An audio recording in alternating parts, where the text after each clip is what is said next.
So to start off, what we're seeing here is I saw this image. It immediately clicked in my mind as something majorly important to my monarch symbolism video, as well as monarch mind control symbolism.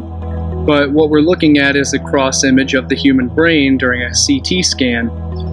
And as we can see here directly in the center, what makes this image so significant and so symbolic is what we're seeing is literally the monarch mind control. We are literally seeing why it is called monarch mind control.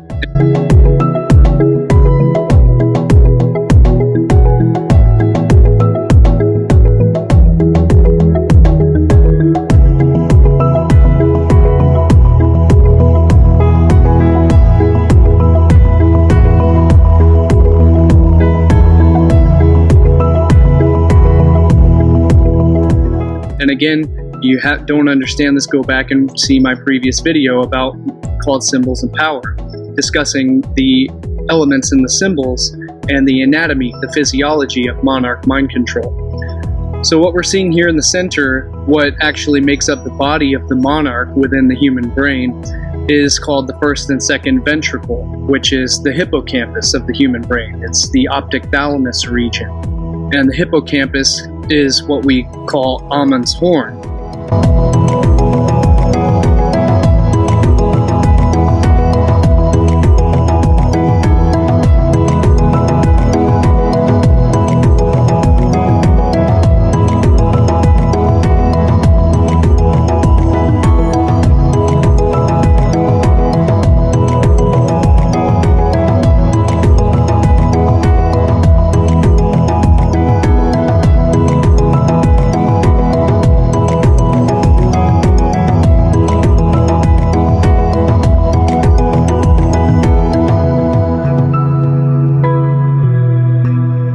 Hello everyone, my name is Cullen Smith. I'm a published author. Today I would like to introduce you all to my brand new published book, The Hive Mind Invasion of Civilization, a compendium of esoteric science, symbolism, and universal secrets. If you'd like to purchase this book, you can head over to my brand new website that I've set up at LiftingTheVeil.tv, and I will see all of you there. And that is what the first and second ventricle are. They make up the two wings of the monarch butterfly. And what would be the abdomen of the butterfly down below is what's called the third ventricle, which is also called the fornix, which means in etymology, the fornix means a vaulted chamber. And it's called a fornix or a vaulted chamber because, as we can see, the geometry here makes up an archway or a vault. It is the vault of heaven. The vault of heaven corresponding to the human skull, and the third ventricle or the fornix inside the brain, which is the vault of heaven corresponding to ancient Egyptian cosmology. And again, I mentioned that the fornix is called the fornix because it means an archway. And here we're looking at the Freemasonic, the Royal Arch. And later on in the video I will tie this in as to why it's royal. Because here in just a minute I'm going to point out to you why the innermost chamber of the brain, if you overlay the Great Pyramid on top of the brain, the king's and queen's chamber of the Great Pyramid corresponds exactly to the innermost chamber of the human skull, which is the thalamus and the optic thalamus region where the pineal gland sits. So again, that's why it's called the king's queen's chamber.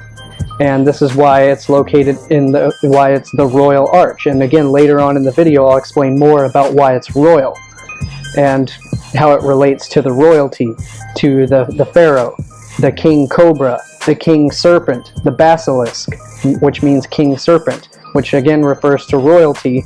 So I'll cover that in depth again later on throughout the video. And the third ventricle is where the pineal gland is located, as well as the pituitary gland. And the pineal gland is obviously what we know as the third eye. So this third ventricle here is where we find the third eye, the third ventricle, the third eye, the vaulted chamber. And this is vaulted chamber, the fornix, is what if we place the image of the Great Pyramid directly over the human skull and line it up geometrically, this vaulted chamber, this third eye, this third ventricle, this fornix chamber, directly corresponds to what's called the King's and Queen's Chamber within the Great Pyramid of Egypt, of Giza. And so it's also what corresponds in biblical theology as Solomon's Temple, the Holy of Holies, the innermost chamber. And this monarch image here, the hypothalamus, the optic thalamus region, is also where the Ark of the Covenant. The Ark of the Covenant, meaning an archway, as in the fornix, the vaulted chamber, the vault of heaven. The two wings of this monarch, the two wings correspond to the two cherubim, which guard the Ark of the Covenant, which are two sphinxes, whose wings are touching.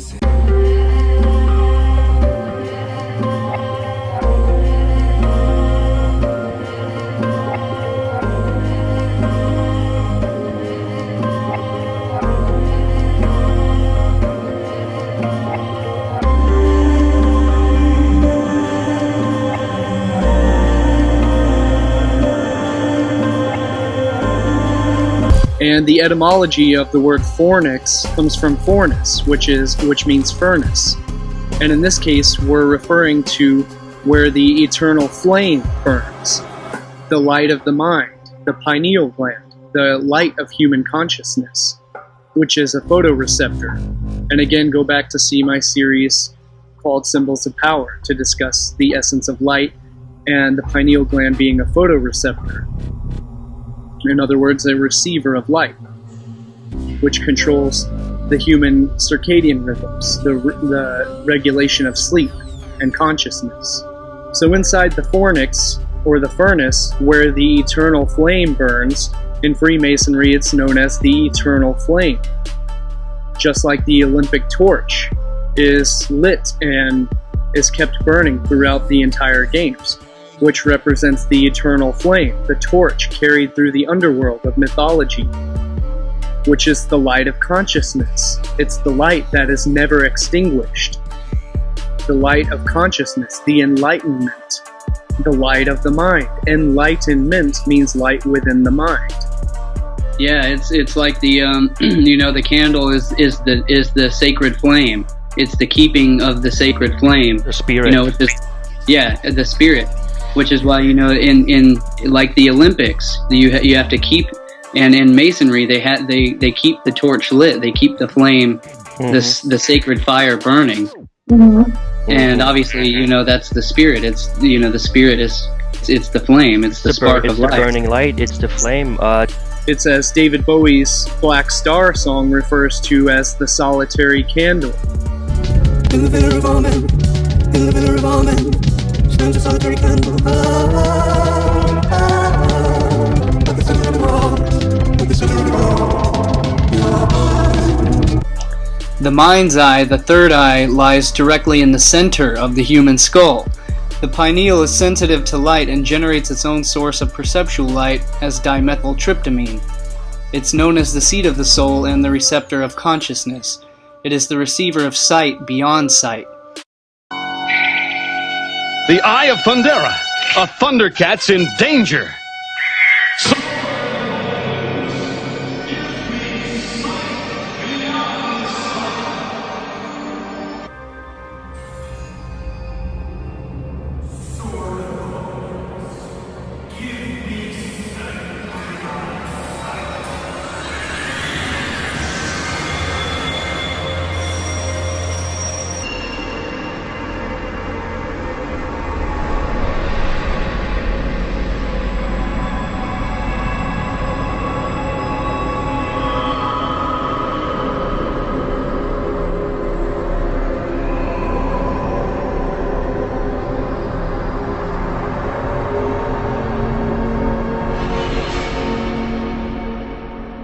The wavelength beyond the visible light spectrum of far infrared to ultraviolet. Your spiritual eyes, the eyes that you use to see when dreaming, the eyes that see in the dark when you sleep. The solitary candle that burns throughout the night.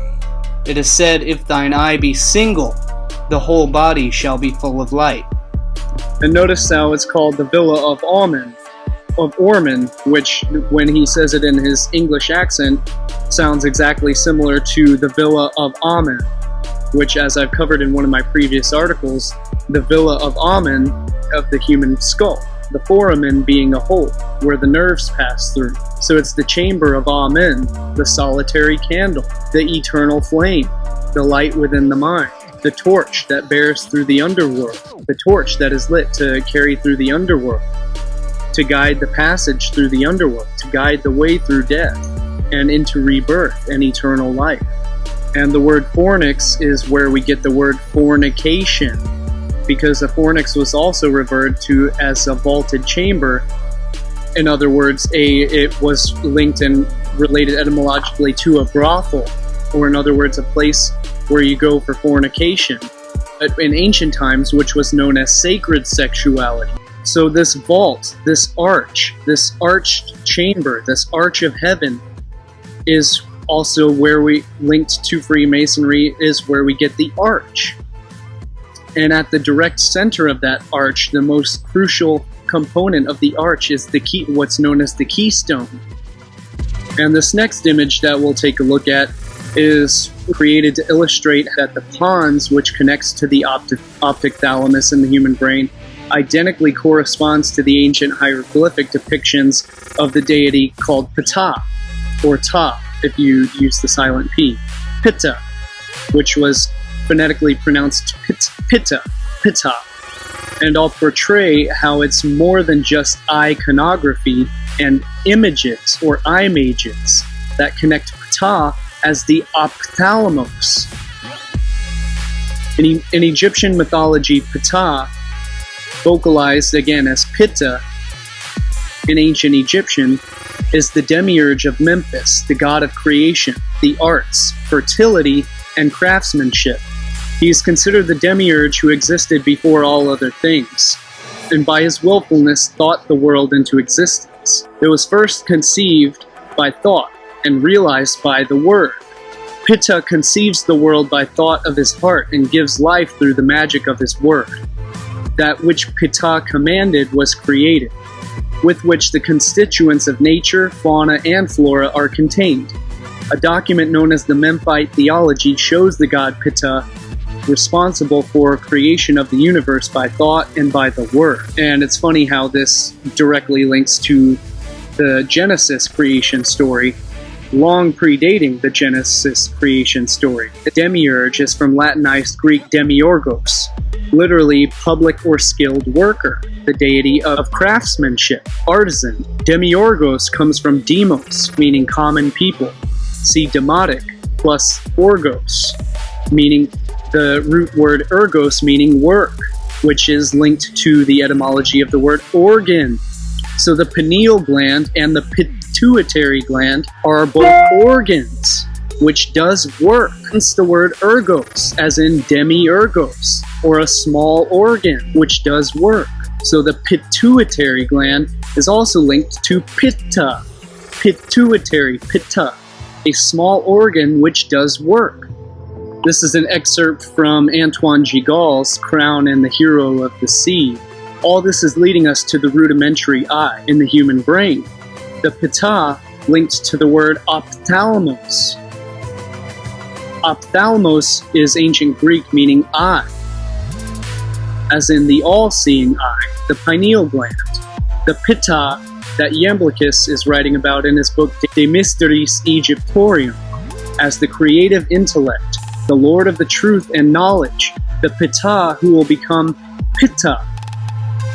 All the past and all the secrets are in the words and the sounds.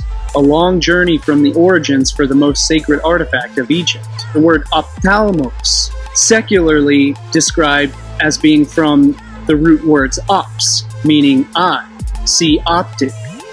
A form related to thalamus, meaning inner room or chamber, or in other words, the third ventricle, the innermost chamber, the Holy of Holies.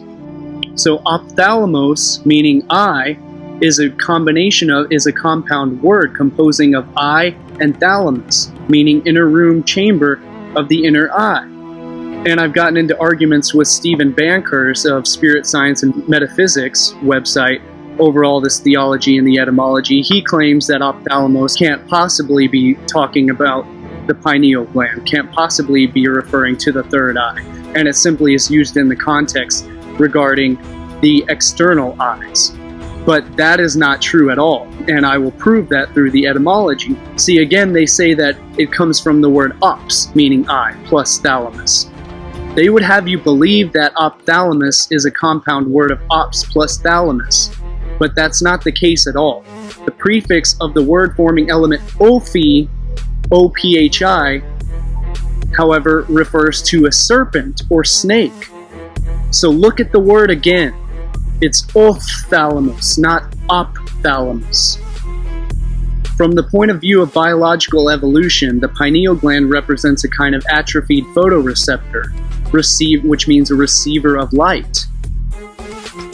In the epithalamus of some species of amphibians and reptiles, such as snakes, it's linked to a vestigial organ known as the parietal eye.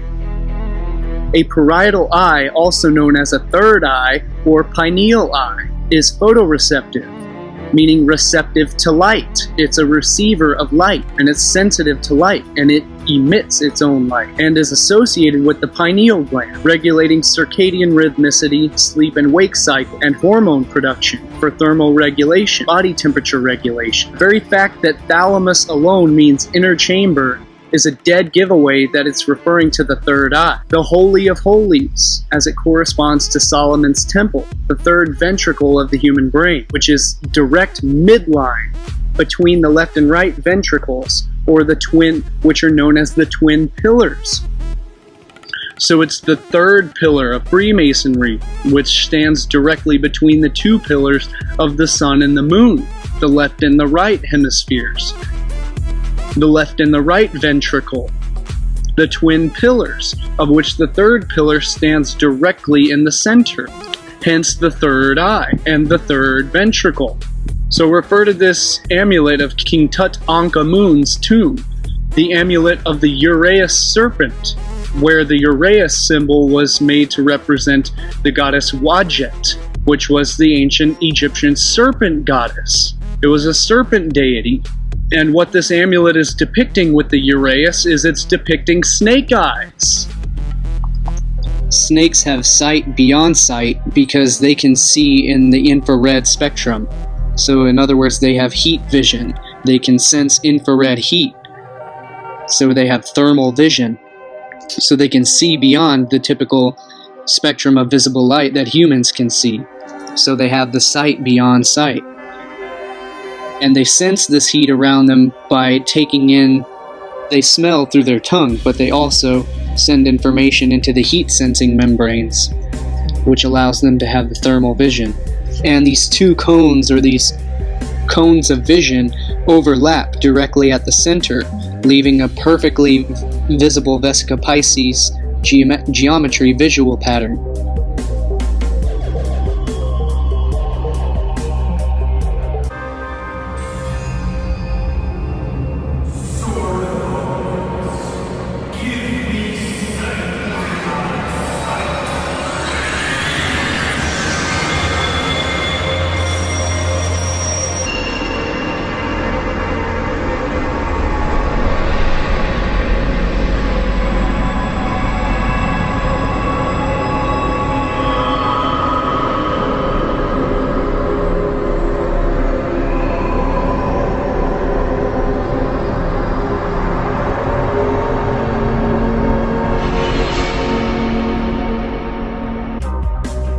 The eye of the snake, the third eye, the all-seeing eye, the parietal eye, a vestigial remnant of the reptilian anatomy, the reptilian physiology, which the human brain is segmented into three main segments. You have the pons, or in other words, the brain stem, which regards to survival and direct basic needs, and then you have the midbrain, which relates to emotions, and which is the mammalian brain, which relates to emotions and temperature regulation and hormone production. And then you have the newest development of the brain, which is the neocortex, which is related to higher thinking and higher cognitive abilities, rational functioning, problem solving.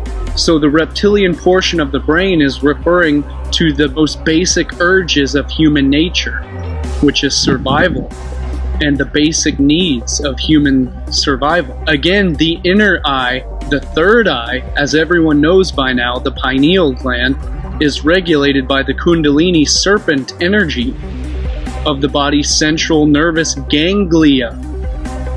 In other words, gangs or networks of glial cells, of glia, which are neural cells, which represents enlightenment, or in other words, light within the mind. The serpent energy represents life, rebirth, fertility, divinity, and royalty, as shown by the basilisk, which means king serpent, which comes from the root word of basil, which means king or royalty, basil or basil, king or royalty, which is exactly why the king pharaohs wore the uraeus cobra, or in other words, the king cobra on the third eye, which just so happens that the pons, the brainstem, and the thalamus portion of the inner brain is known as the reptilian complex, which corresponds to the very base of animal functioning, the basic animal nature,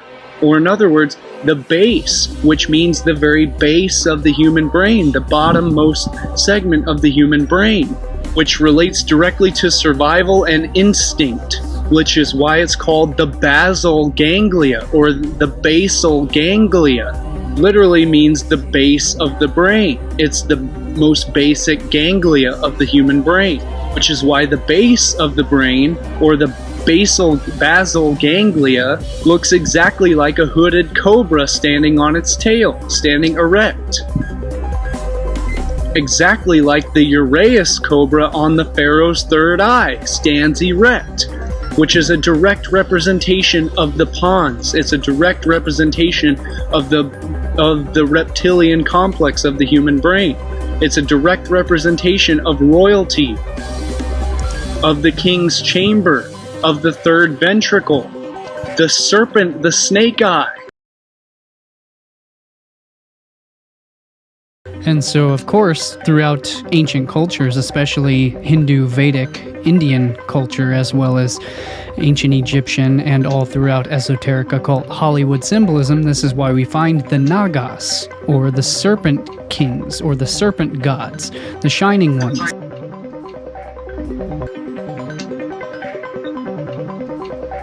The pineal gland is the only midline brain structure that is unpaired or azygous. It's not directly bisymmetrical, and it takes its name from its pine cone shape, which follows a perfect golden ratio Fibonacci hypertrochoid pattern.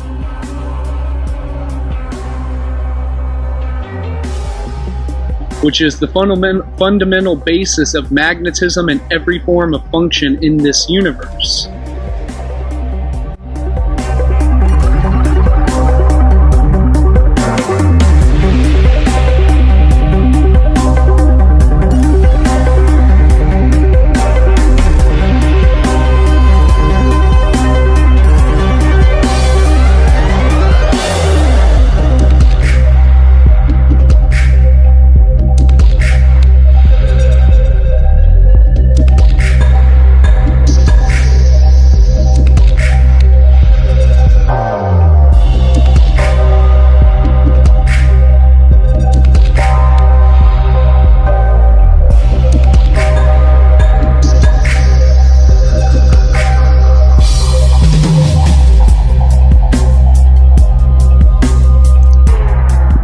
The serpent in the tree of knowledge represents the kundalini energy rising up the spine, which is known as Jacob's ladder.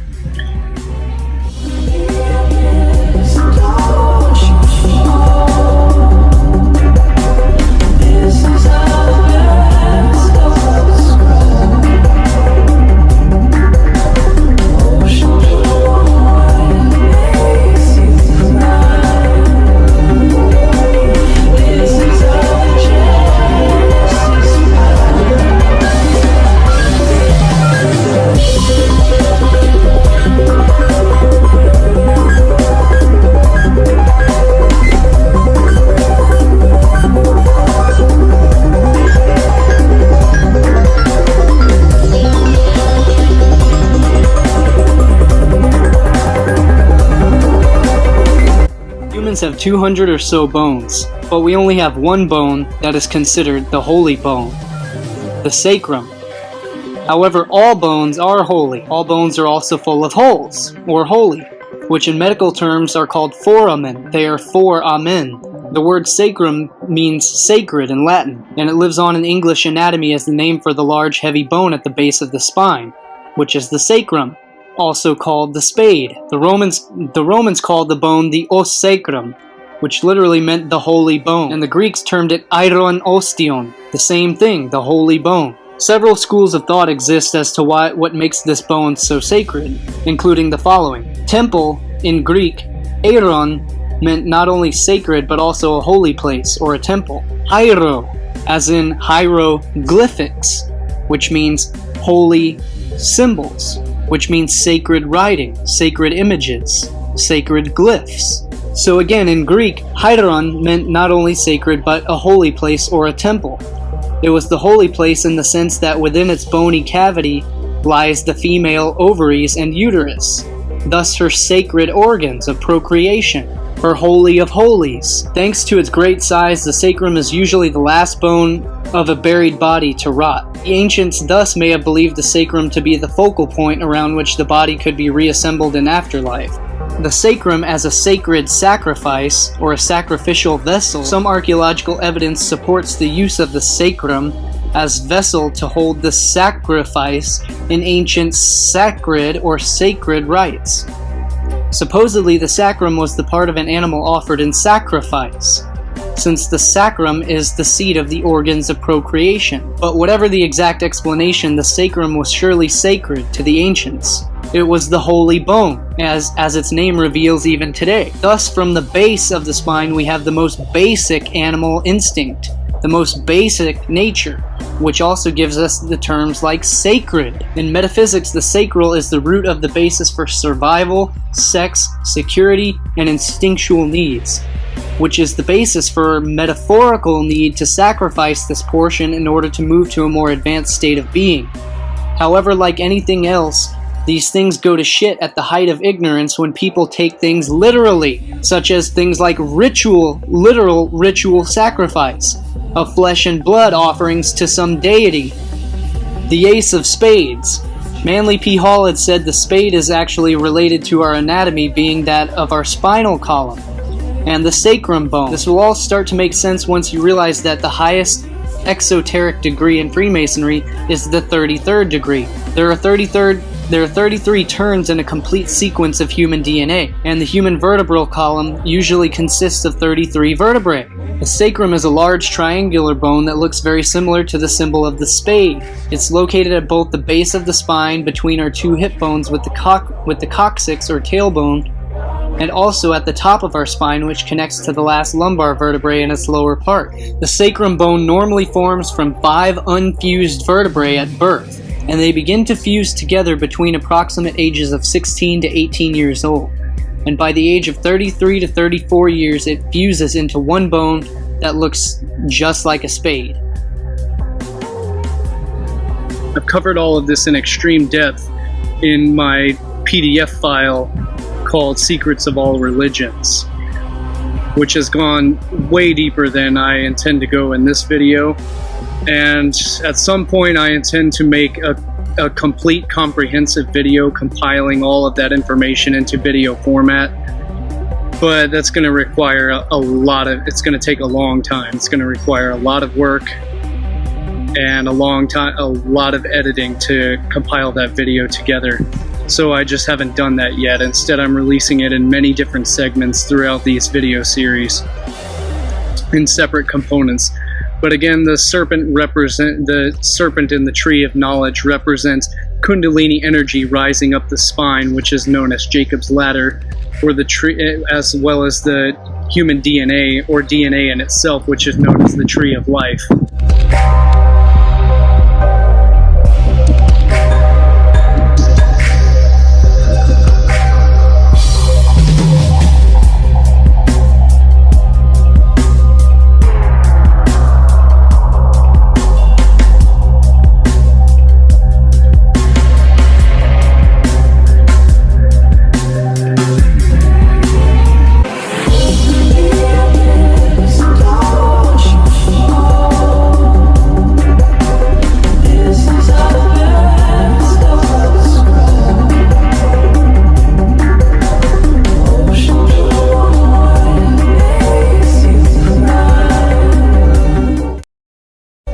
which corresponds directly geometrically to other mathematical formulas and Fibonacci sequence in nature, which is what trees follow as well. So in other words, other trees as being the tree of life, in other words, fruit trees being the tree of life as well, which is the tree of knowledge of good and evil.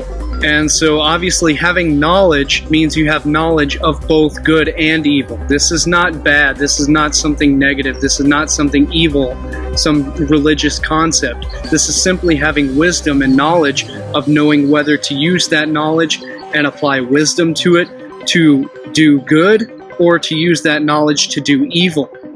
So it can be used either way, but either way, knowledge is power, and knowledge is the key. You cannot achieve good or evil without having knowledge and without having wisdom. So that is the essence of the tree of knowledge and of good and evil. And all of these ancient depictions of archetypes trampling the serpent, or standing on snakes, or wrestling or grasping, or wrestling with snakes, or wrestling with serpents, slaying the dragon, simply represents having control over your kundalini, your sexual energy. It means being the master of your own energy. It means being a spiritual master, holding control over your own basic human nature, over your own basic animal nature. It means rising above your basic sexual urges and applying the light of the mind to that. It means having control over your basic urges, having control over your instincts. It means rising up and taking control over your own human nature and wrestling with your own animalistic aspects within you, wrestling the beast within you.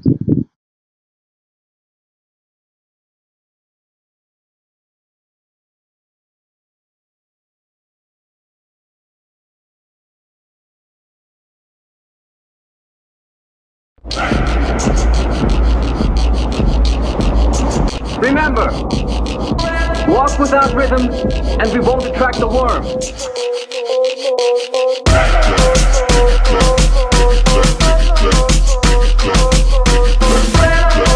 Recall 1,000 lawyers buried up to their neck in sand. What? No sand?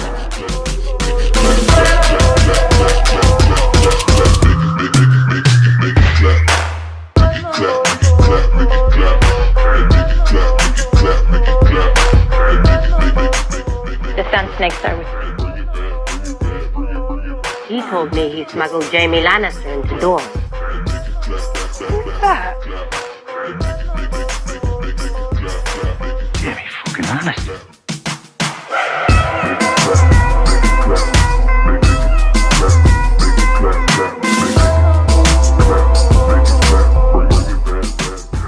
Only one God can save us, but not without his eye.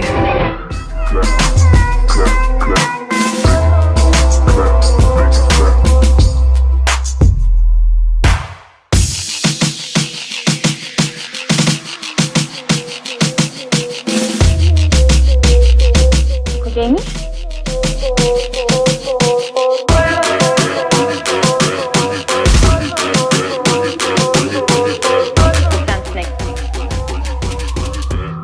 That's a storm. Sets hunters right into the patches. We should run! Run? We mortals do it all the time!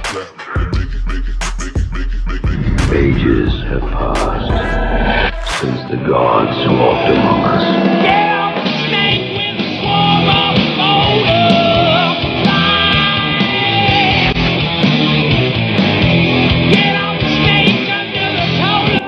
Sugar, do we have one sign?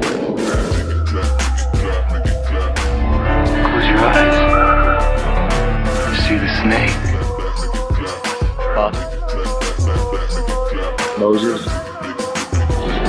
Oh! Kiss the symbol. I must not fear. Fear is the mind killer. If we kiss it without fear, it'll take us through the garden. Is it a dream where you see yourself standing in sort of sun god robes on a pyramid with 1,000 naked women? Ride the snake.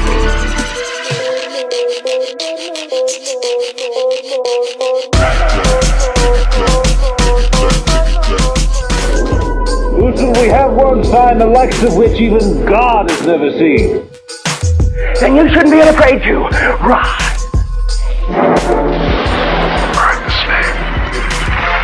Hello and welcome to the $100,000 pyramid, our guest. Can't you feel the darkness? I'm a light. I'm a light. You say. Either that or it's just a big ugly eye and I hate it. One God can save us, but not without his eye.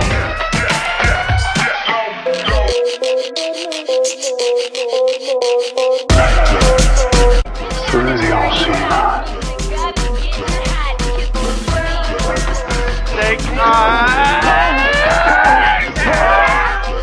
You got snake eyes! A snakeskin jacket!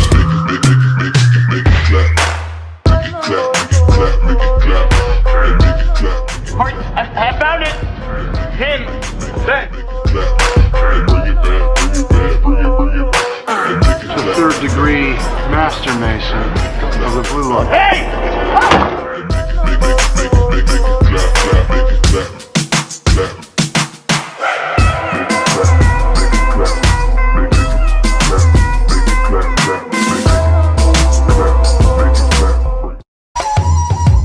These are all archetypal, allegorical, deeply symbolic messages, deeply symbolic stories being told over time.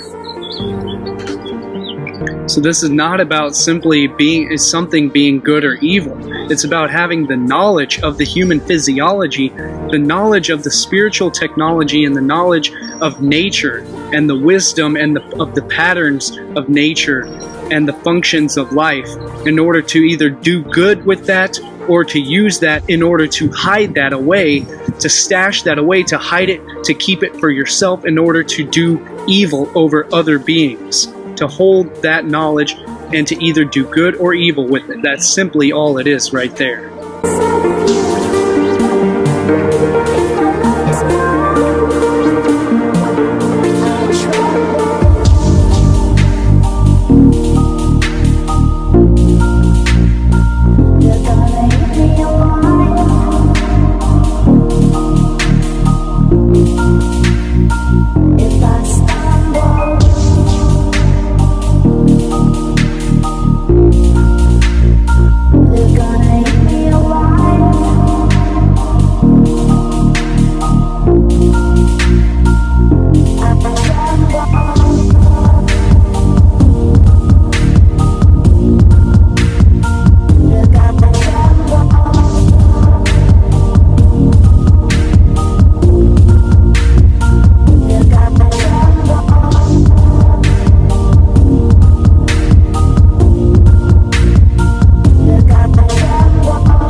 The snake in ancient mythology, symbology, and theology is associated or recognized with the female goddess.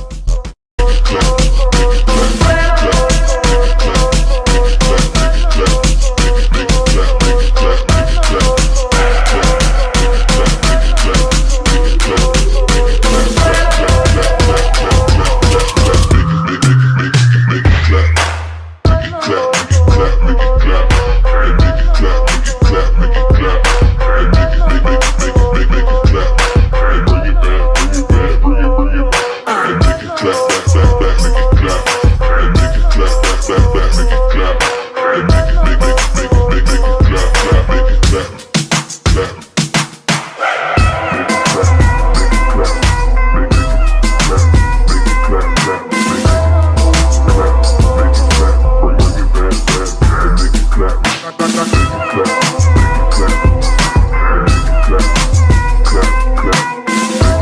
corresponds with the male aspect as well. And the snake is a symbol of both the male penis, the male phallic energy, as well as the female energy. And this is the archetypal serpent goddess. This is why we always find the archetypal dragon queen or the drag queen, which is exactly why the drag queens of Hollywood and its magical druidic order always show you the dragon queen, the mother of dragons. The serpent goddess represents the kundalini energy. The kundalini energy comes from the etymology of kunda, which comes from kunta, kunt.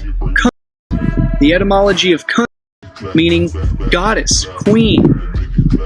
The only word representing the entire female genitalia, and not just one specific aspect of it. So kundalini comes from kunt, as well as lini, line, ling, lingam, which all refers to the phallic line, the phallic, the pillar, the lingam, the line.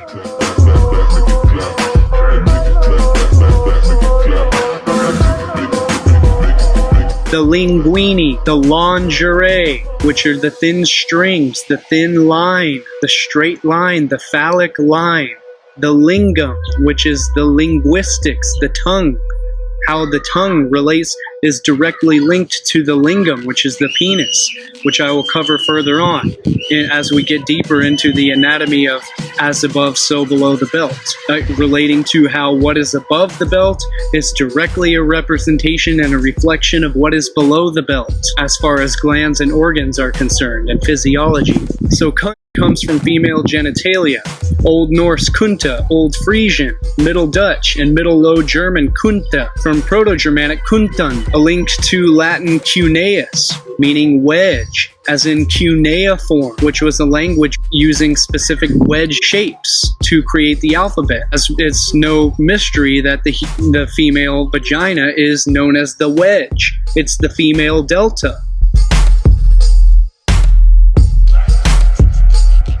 It is the downward-facing pyramid, the female delta.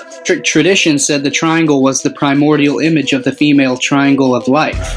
It was known as the Kali Yantra, representing Kali as Kunti, or as the Yoni Yantra, or the sign of the vulva. In Egypt, the triangle was a hieroglyphic sign for a woman, and it carried the same meaning among the gypsies, who brought it from their original home in Hindustan. In the Greek sacred alphabet, the delta, or the triangle, stood for the holy door, the vulva of the all-mother Demeter. Most ancient symbol systems recognize the triangle as a sign of the goddess's virgin mother crone, Trinity, and at the same time as her genital holy place, the source of all life. The triangle represented the virgin moon goddess, called Men Nefer, the archaic deity of the first mother city of Memphis, of Egypt. The triangle everywhere connected with the female trinity and a frequent component of monograms of the goddesses. To the Gnostics, the triangle signified creative intellect.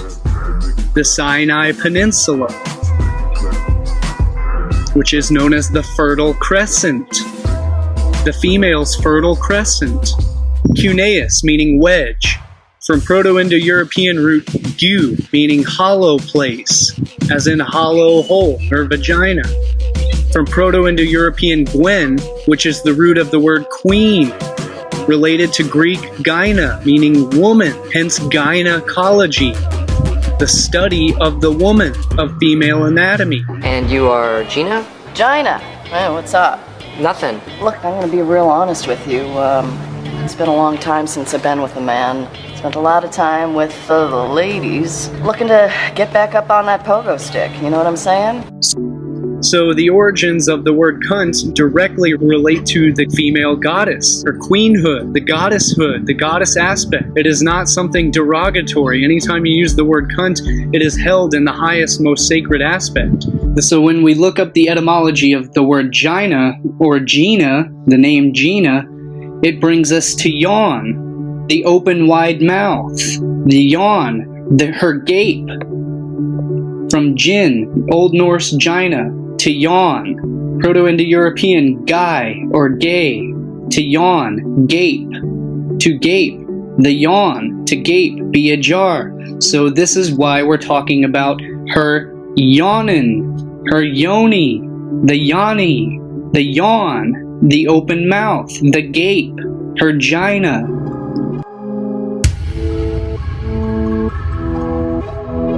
The original root word for God is the very same root word for gape, the gap, her gaping void of chaos. The same root word for yawn, her yoni, her yani.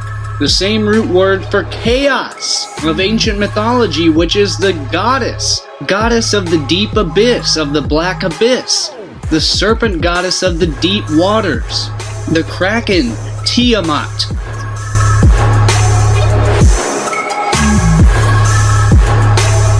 The gaping vagina, the yoniverse.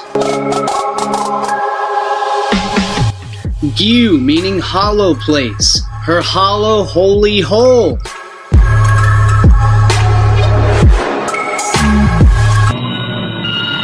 Fall into the gap now, get to the gap. We got 4 tons of Levi's waiting for you. At the gap now, fall into the gap. It's the world's greatest selection.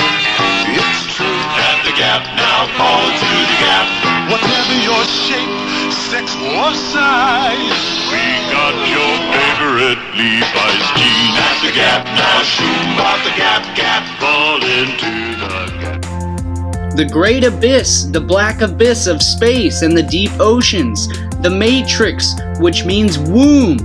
The mother, mater, being the woman where all of life comes from, the source of life. Greek metra means uterus or womb, and meter, mater, matter, meaning mother, where pater, father, is the energetic pattern that gives rise to so-called matter, and thus geo, the word-forming element meaning earth. The earth, coming from Greek Gaia, gives us geometry, geometry, earth measure, literally measure of the mother, but more accurately the proverbial mapping of the womb of our mother, which we inhabit. We are all individual organisms, cells who work together within the body of the earth, forming organizations that we call a body of peoples. Within this matrix womb that is our Mother Earth. Language reflects the roots and the path of our fractal pattern of nature in our universe.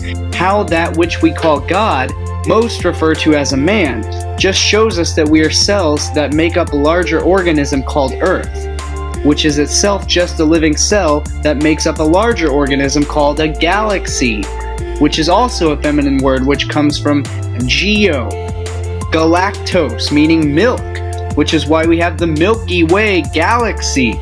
Source or origin, from mater, genitive matrice, meaning mother. Chaos, gaping void, abyss, that which gapes wide open, is vast and empty. From Proto-Indo-European root gyu, to gape or yawn. From Greek kaino, I yawned, meaning of utter confusion, is extended from theological use of chaos for the void at the beginning of creation. The Greek for disorder.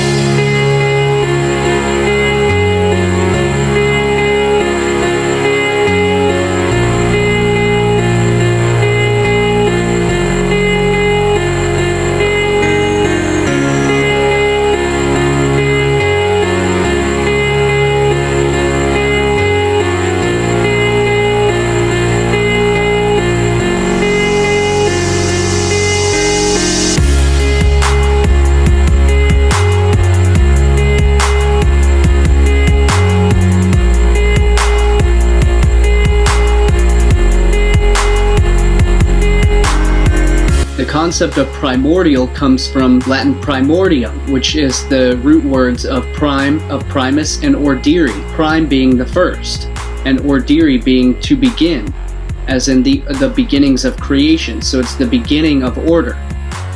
And order comes from a body of persons living under a religious discipline. From Old French order, position, estate, rule, regulation, religious order. A row, line, rank, arrangement, series, pattern, routine. From the roots of ord, or arrangement, to arrange.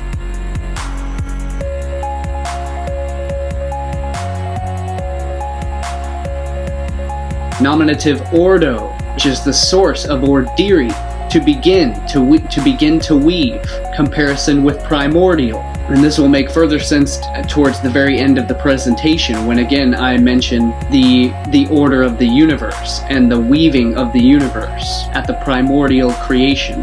Hesiod's Theogony, who described chaos as the primeval emptiness of the universe, begetter of Erebus and Nyx, the nighttime, and in Ovid's Metamorphosis, who opposes chaos to cosmos, the ordered universe, meaning orderless confusion. In other words, out of order. In other words, ordo ab chaos. Order out of chaos. Cosmos out of chaos. Because it's the original matriarchy. The matriarchy behind the patriarchy. Out of order comes out of chaos. And again, the very same root word for chaos is the same root word for God. Call or invoke. From the root gu, to pour a libation. Source of Greek kine, to pour. Linked to geyser, meaning to squirt, to gush, to pour. Also from Proto-Indo-European gu. The gape, the gush, the pour. The Milky Way galaxy. The dark rift in the sky, which appears as the geyser spewing the sacred milk from the mother Gaia into the Milky Way galaxy of the dark mother, of the dark womb. The dark rift. A rift is a rip. A rift is linked to rip, to tear. A split, act of splitting. A cleft, a rift, a rip, a breach. This is the act of splitting open the sacred goddess, splitting the goddess in two, splitting the waters into two. The Kraken is the giant sea monster which comes from the deep. In mythology, the Cetus, the giant sea monster, comes from the crack at the bottom of the ocean. These stories in these Hollywood movies, Homer's The Odyssey, all of the sea monsters, they come from the crack in the earth, the crack of the abyss. So, and Kraken literally comes from crack. Crack and Kraken are literally etymologically linked. From Dutch kraken, crack.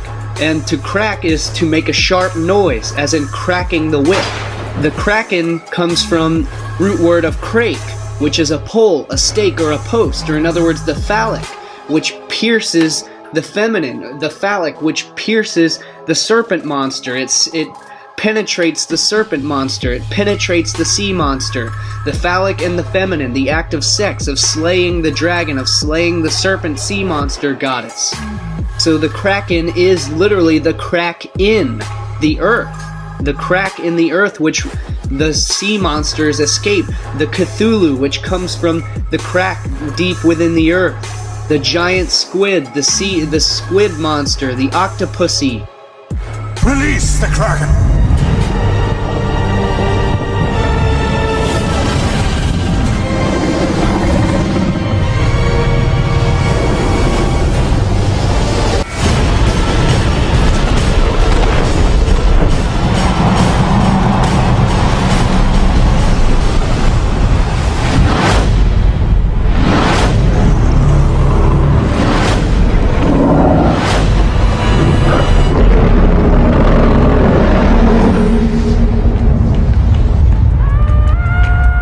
Like the traveling fools aboard the Odyssey, we have the seamen who are all alone in the vast sea of the black abyss.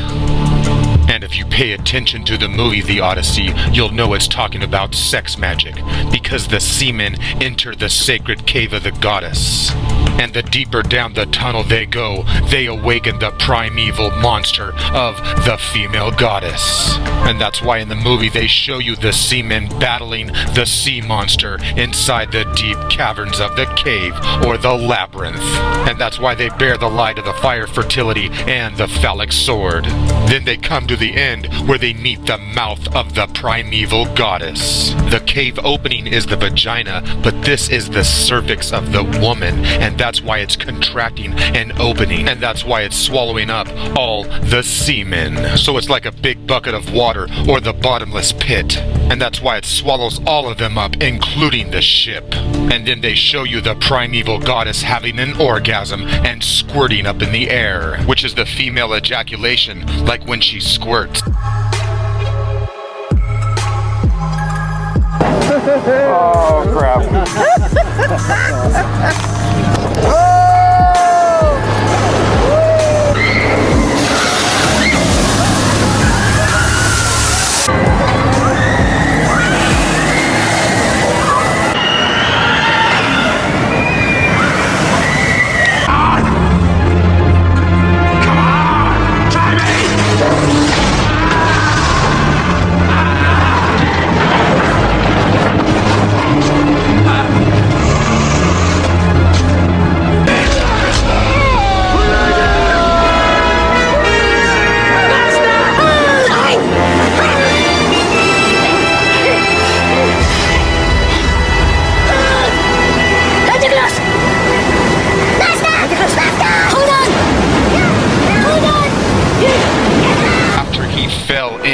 He began to swim to the primordial mound of the goddess.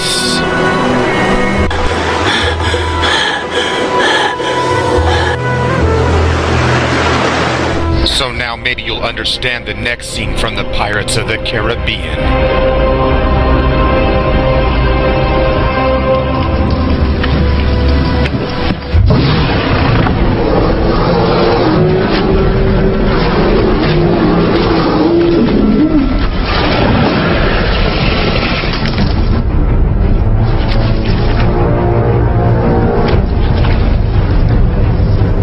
So bad?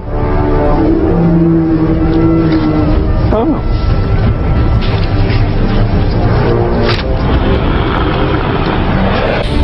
Hello, beastie. So then he pulls out his phallic sword and he dives in and pokes the serpent goddess.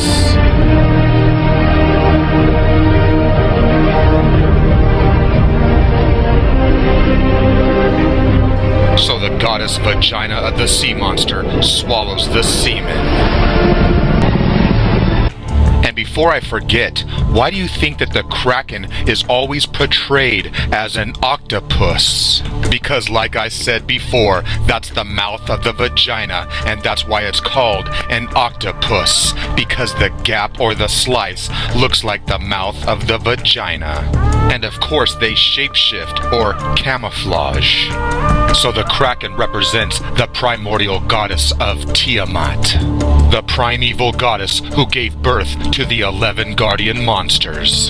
And remember that all the Dragon Slayer movies are about the slaying or the slicing in half of Tiamat, who was cut in half, sliced open or diced in two, like the slice of the moon goddess, or like when you slice open and split, which gives us the slice of the female slit, which is the sacred black cave or hole from which all life is born and all life is killed. And that's why they tell you that esoteric wisdom is belonging to an inner circle.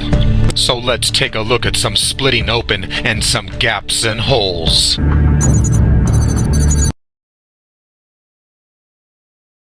It was from deep beneath the Pacific Ocean, a fissure between two tectonic plates, a portal between dimensions, the breach.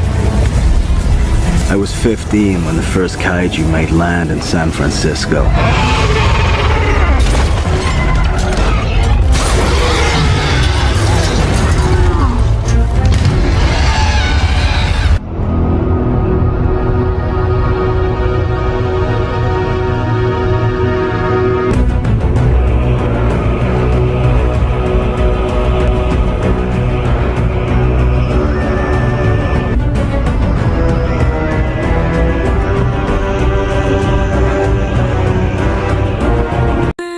The Semitic Old Testament creation stories come from the earlier Semitic, Sumerian, Assyrian, Akkadian, and Babylonian creation stories, of which Tiamat is the primordial goddess of the ocean, of the deep abyss, the primordial serpent goddess of the dark, deep abyss, mating with Absu. So Tiamat is the goddess of the salt water, of the sea, the ocean, mated with Apsu, the god of fresh water. She's the symbol of the chaos of primordial creation. She represents the beauty of the feminine depicted as the glistening one. It is suggested that there are two parts to the Tiamat mythos, the first of which Tiamat is a creator goddess through a sacred marriage between salt and fresh water.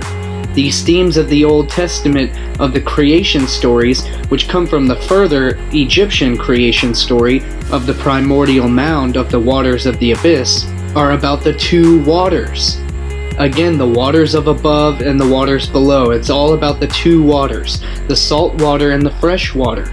She peacefully created the cosmos through successive generations. In the second Chaos Kampf, Tiamat is considered the monstrous embodiment of primordial chaos, the female principle of a watery creative force, with equally strong connections to the underworld. And this is the separation of the waters from above, the heavens, the sky waters, the fresh water, the rain, from the waters that are below, the salt water, the oceans.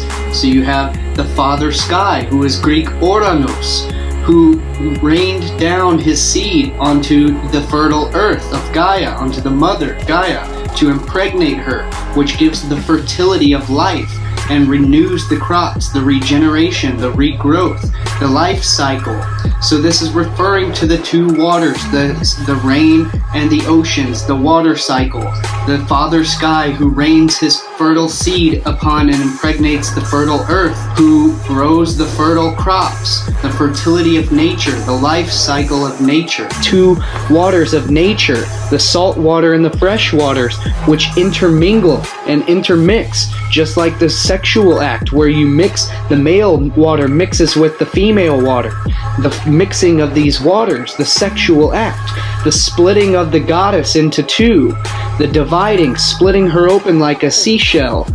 And as I've covered in all my previous videos, the seashell is the symbol of the goddess, the vagina, the split, the gape, the gap which divides in two, the split. So all of these mythological stories, the creation stories of the male who slays the serpent, the female serpent goddess, the dragon goddess, the male slaying the dragon, it's all about the sexual act. The male who slays the goddess all night long, he slays her. And this is exactly why Moses divides the two waters, splits the waters with his hard staff. He splits the sea so his Israelites can travel through the Red Sea to the promised land of flowing with milk and honey, which I will touch on later at the end of the presentation. Marduk slicing Tiamat in half, made from her ribs the vault of heaven and earth. Her weeping eyes became the source of the Tigris and the Euphrates rivers, the two rivers which form the Fertile Crescent, the female's Fertile Crescent, between the two waters which are divided. Marduk slicing Tiamat in half, made from her ribs the vault of heaven and earth. And from this her tail became the Milky Way, the serpent tail of the Milky Way, which, as I will show here, the Milky Way, the dark rift, the gape, the gap, the gaping void of the great goddess of the womb, of the sky, of the abyss, is also the serpent goddess, the Ouroboros, the serpent eating its own tail, the rainbow serpent, which lies above. In Chaos Kampf, the motifs of other mythologies linked directly or indirectly to the Tiamat myth, including Greek tradition of Apollo's slaying of the python.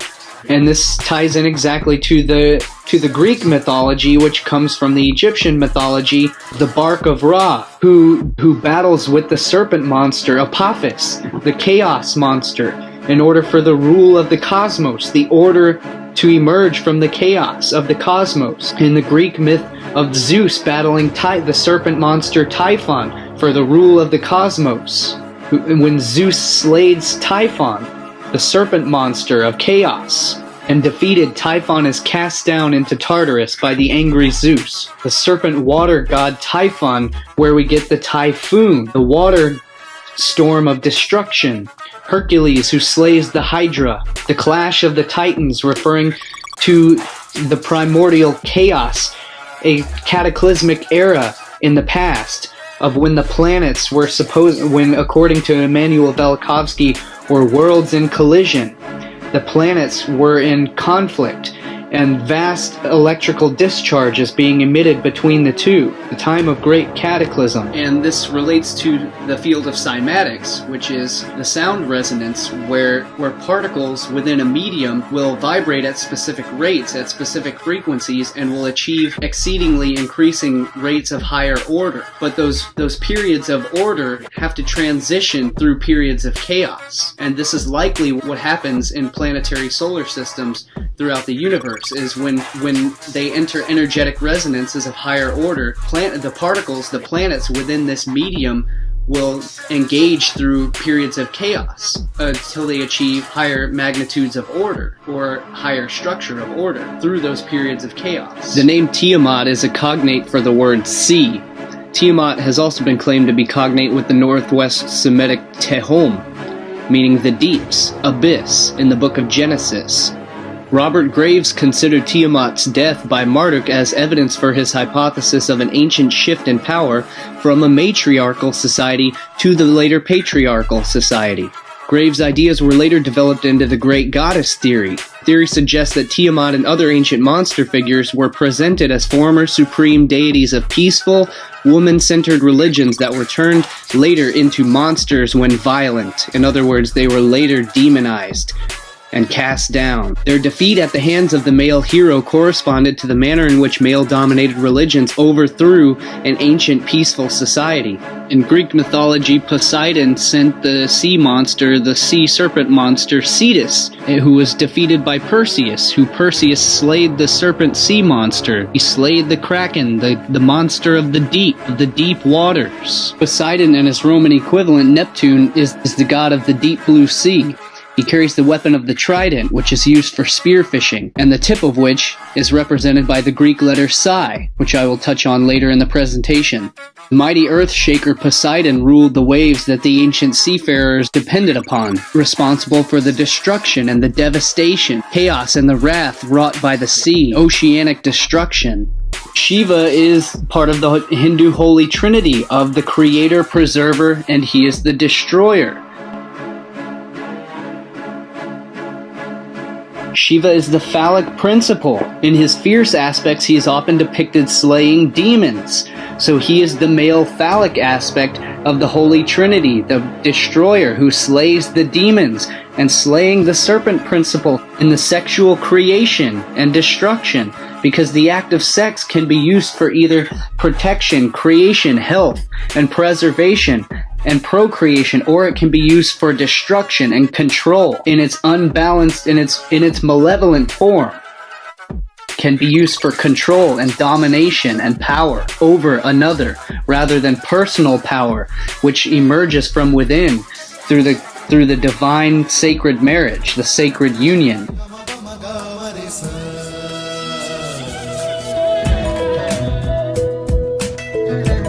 And that is why the aspect of Shiva is again depicted with the serpent wrapped around his neck in a benevolent form, signifying that he has ascended, he has come to a perfected state of ascension and overcome the destructive nature of the serpent within himself. He has risen the kundalini, he has risen the uraeus. And again, as I've covered in the previous presentation, when you see one holding the serpent, it signifies that they've tamed the serpent. And again, as I've covered in my previous presentation, the demon goddess is associated to the feminine.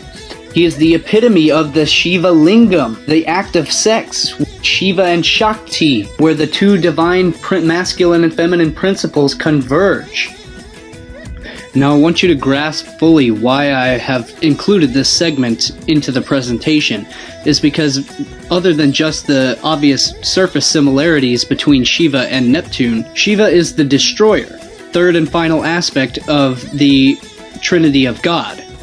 God as an acronym of generation, operation, and dissolution. So Brahma is the generator, the creator. Vishnu is the preserver, represented by the fish god. So again, Vishnu is depicted as the fish god, which became the later Philistine depiction of the fish god Dagon, coming from the Hebrew word of dag, meaning fish.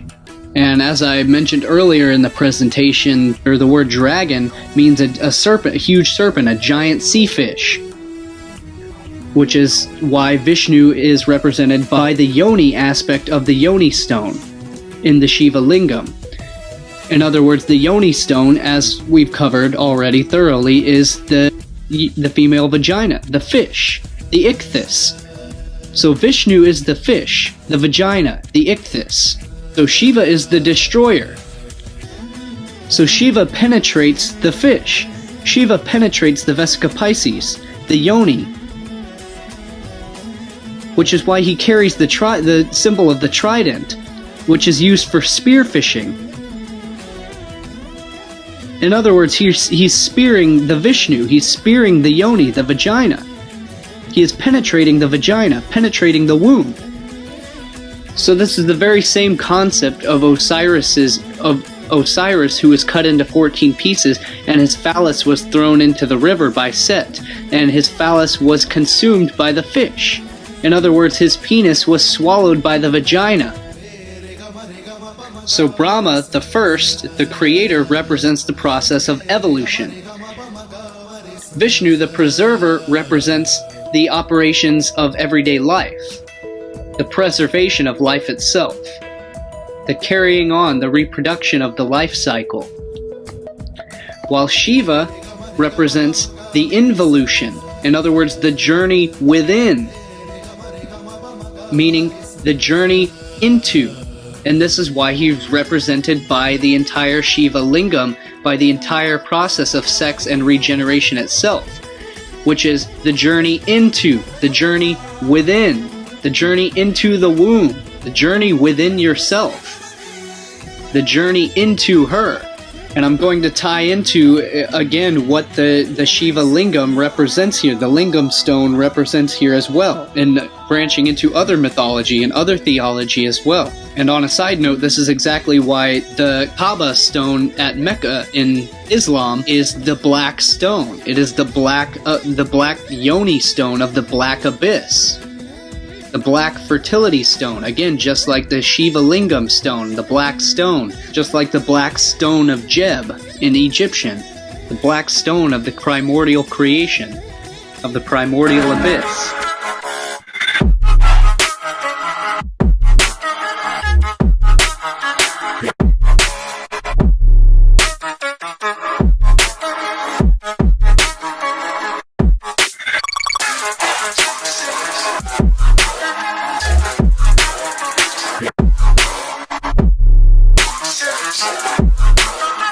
Lingam stone, which penetrates the female womb, is all about the aspect, again, of creation. The lingam stone represents the world pillar, the phallic pillar, the support structure, that which supports the supporting nature. And this represents the axis mundi, the cosmic pillar, the male aspect of creation, the support structure.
And this ties directly into the Egyptian depictions of Jeb and Nut, which I will cover here in just a moment, and how this ties directly in. The Benben was the mound of primordial creation that arose from the primordial waters Nu, upon which the creator god Atum settled. The Benben stone is also known as the Pyramidion, and it's the capstone of the pyramid, also related to the capstone, the Benben stone on the obelisk. So we're talking about the tip of the penis, which emerges from the primordial waters of the goddess. Arose out of the waters of chaos, the primordial mound of the goddess.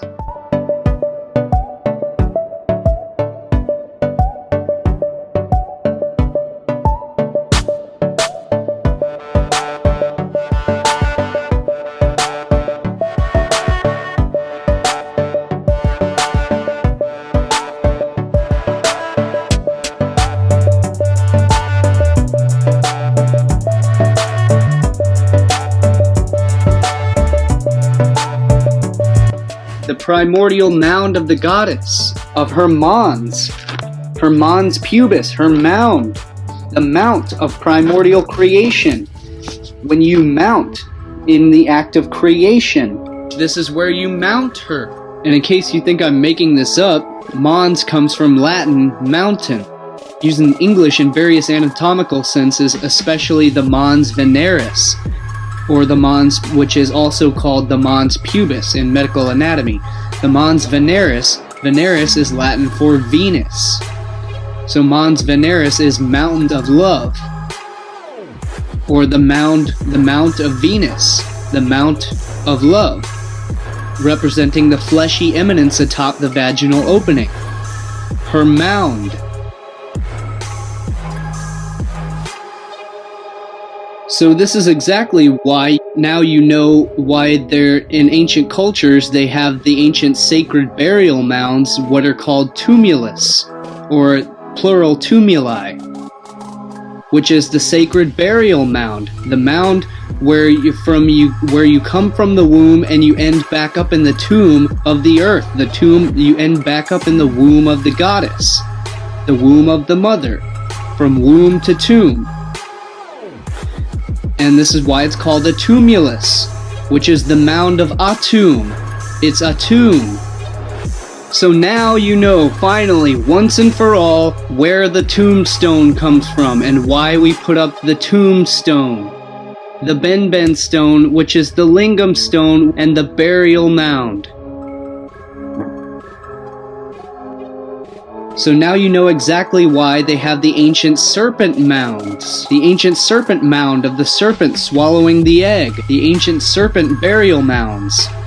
One of the sacred symbols of Nut was the ladder used by Osiris to enter her heavenly skies, or in other words, to enter her heavenly womb. And the ladder, as I've covered in the previous series, is the symbol of the world pillar, the cosmic pillar, the axis mundi, the male phallic, the ladder, Jacob's ladder to heaven, the ascension process into the heavens.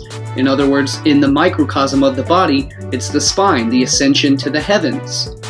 But in the macrocosm, it is the world phallic pillar. It is the ascension into the womb of the goddess, of the sky, of the universe. Jeb and Nut are one of the enigmas of mythology, as the roles of traditional roles of all the later mythologies are reversed, whereas it's typically the sky father Oranos, or the sky father and the earth mother. But in the Egyptian cosmology it was reversed. It was the earth father and the sky mother. The ancient Egyptian texts speak of all life pouring from the union between Nut and Jeb, or in other words, the Proto-Indo-European root for God, to pour from the heavens, to pour a libation. And this is also another direct reason why Shu is depicted as being the world pillar between the earth and the heavens, because the human body is literally the world pillar, is literally the divine connection between heaven and earth. We are the gap, we are the bridge between heaven and earth. Rainbow bridge. The Norse Bifrost, the rainbow bridge between heaven and earth. So the human body, you and I, are the microcosm of the world axis mundi, or the cosmic axis, the world pillar. the axis of the earth. The axis mundi is the connection between heaven and earth. So in other words, it's the Sushumna of the earth. It is the connection between the higher and the lower realms, between the universe and the earth, which is what each of us are. We are literally a microcosmic connection between the universe and the earth. Our feet connected to the ground and our head in the stars, what is known as the stellar man. So we are the spiritual antenna of the universe. We perceive the images and the thoughts of the universe, and we enact those thoughts through our actions. We create life. We create things with our hands.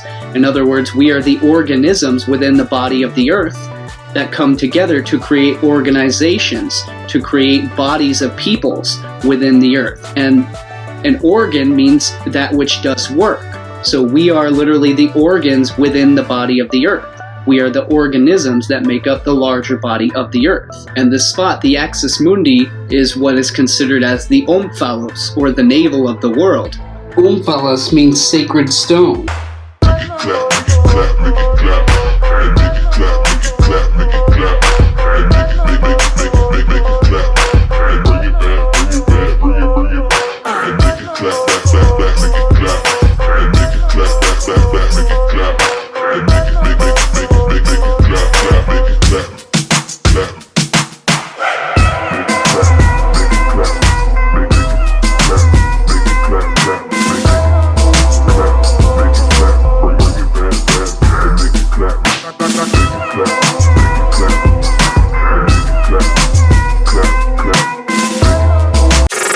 From Greek omphalos, literally navel, or also a hub, as the central point.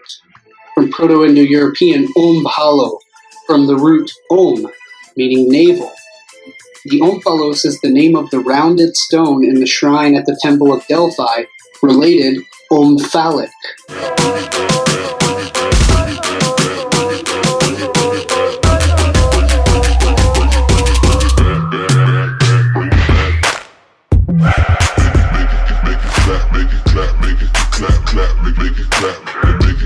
Are often relating to or referring to the umbilical cord of the earth.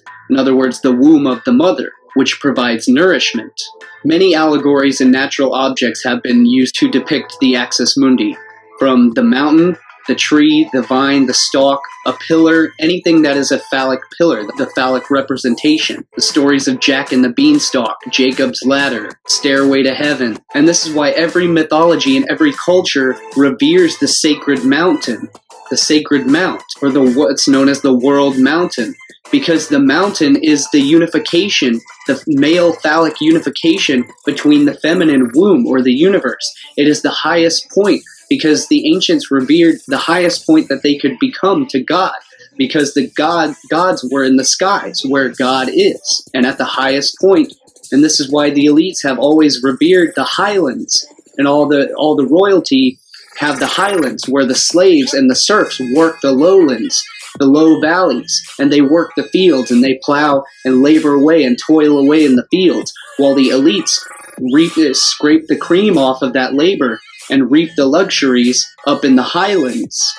And again, the human body expresses the symbol of the world pillar, of the world axis. The esoteric depictions of the tree of life, again, as I've covered in the previous series, being the tree of life is the human genetics, being the microcosm of the macrocosm. The human body being the tree of life and the tree of knowledge of good and evil. So again, in the previous presentation of the series, I've covered the cranial vault as the vault of heaven. And so again, this is going to come up here as well. The cranial vault and the vault of heaven is the ark or the arch of the covenant between the two hemispheres. The ark of the covenant that conjoins the two hemispheres, that oversees the two hemispheres. And again, this is referring to the human brain. And again, the triumvirate section, the triune brain of the base, the midsection, and the vault, or the cerebrum, which again is the tripartite of the problem, reaction, solution.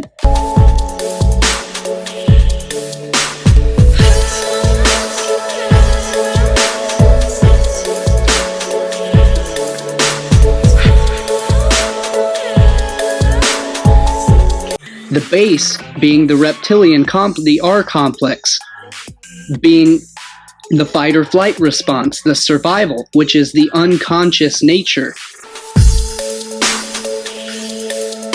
It is the abyss, it is the base, the abysmal.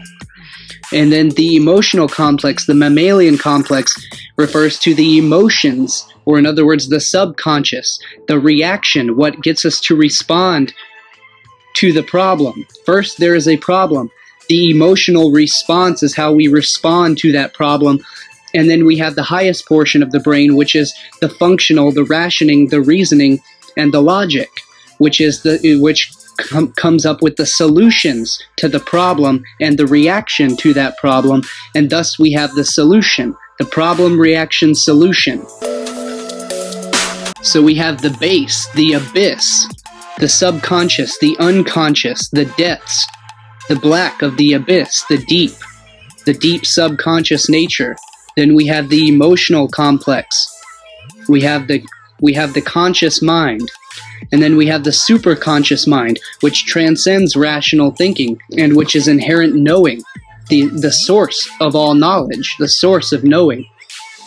And again, as I showed earlier, how this also plays out and corresponds directly to the human physiology, to the body at large, being the root of the base of the spine, the root of the spine being the abyss, the depths, with the heart center, the heart chakra level, being at the subconscious, being the emotional level, and then the crown being the illumination, the crown being the conscious or the superconscious, the capstone.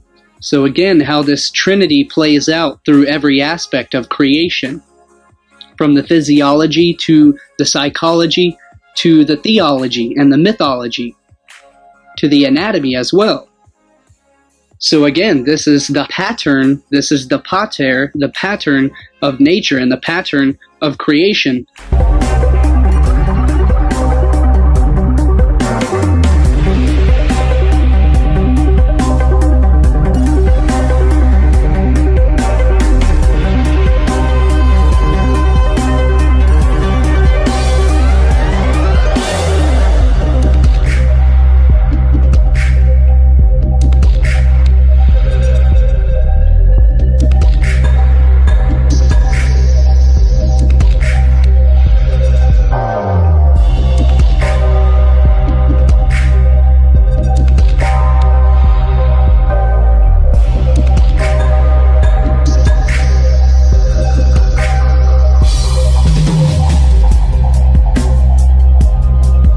And the pattern of structure, which again gives rise to the world pillar or the cosmic pillar, which in the human body is we see again as the image of the tree. And again, the tree is the trinity layers, the depths, the roots, or the root, or the abyss, the bottom, the base, and then the trunk being the support structure, the pillar, canopy being the branches, the illumination, the light. So you have the dark, the depths, the abyss, the underworld, ascending up into the heavens towards the light, from darkness into light, as all of nature and all of life goes. So as I briefly touched upon the tree of life and the tree of knowledge in the previous presentation of the series, again I will touch upon and expand a little bit further here as the tree of knowledge being the tree of your mind, the tree of your brain, the tree of your central nervous system. And this corresponds and correlates to the larger fractal portion, which is the tree of all of life in existence, the phylogenetic tree of life, which encompasses all of living organisms, even ones without a central nervous system or without the centralized tree of life within their own body, such as the human organism, which again, it's the central tree of life within the body. Is your central nervous system, the dendritic patterns, which a dendrite comes from the root of pertaining to a tree. And the reason for this dendritic pattern of all of nature is that all of nature in this electric universe is electric. It is dendritic, meaning it follows the tree pattern. It is electric.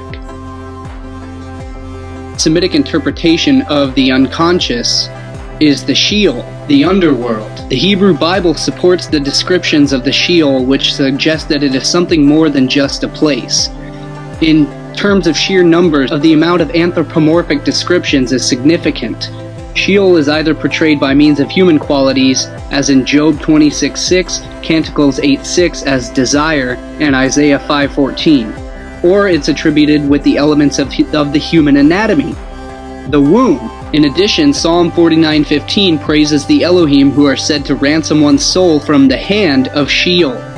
Proverbs 27:20 acknowledges Sheol's insatiability, whereas Isaiah 5:14 depicts Sheol as a gargantuan monster. As such, it may have been borrowed from the Hebrews and incorporated into the early belief system.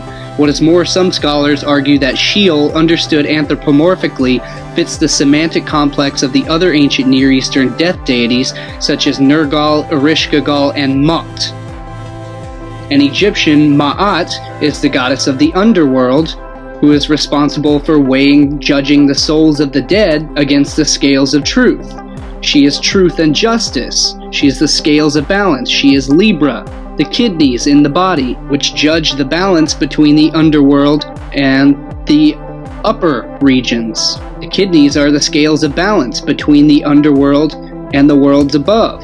Libra, at the direct midline, the balancing point between as above, below, and so below.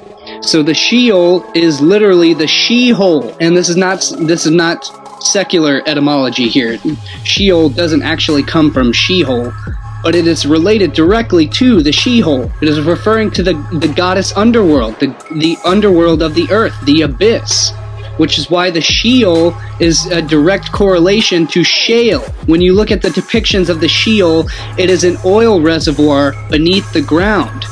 It is a reservoir of oil, which is where we get shale oil, and which is why we have shell oil, because it's an oil reserve within the underworld from the ground. So again, this is just a direct alliteration to the tomb of the earth, where we return to the dark womb of the earth.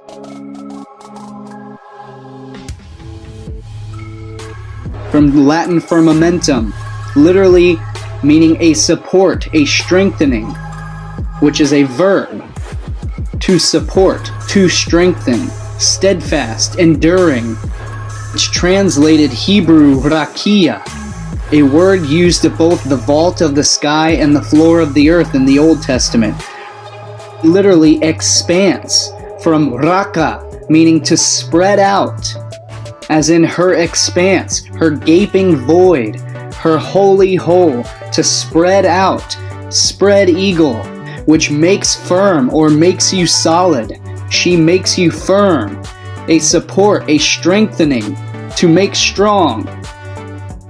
When she spreads out, when she spreads her expanse to you, it makes you firm or makes you solid.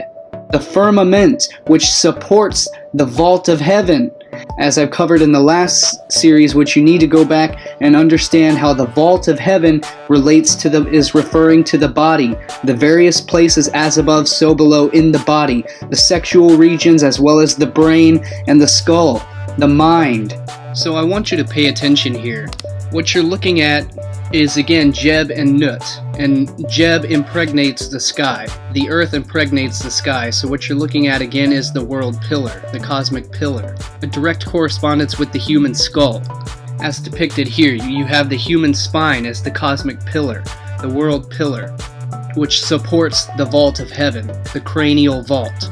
You have the cosmic pillar, the world pillar, which supports the cranial vault. So in other words, you have the omphalos of the world, which impregnates the cranial vault, which impregnates the sky.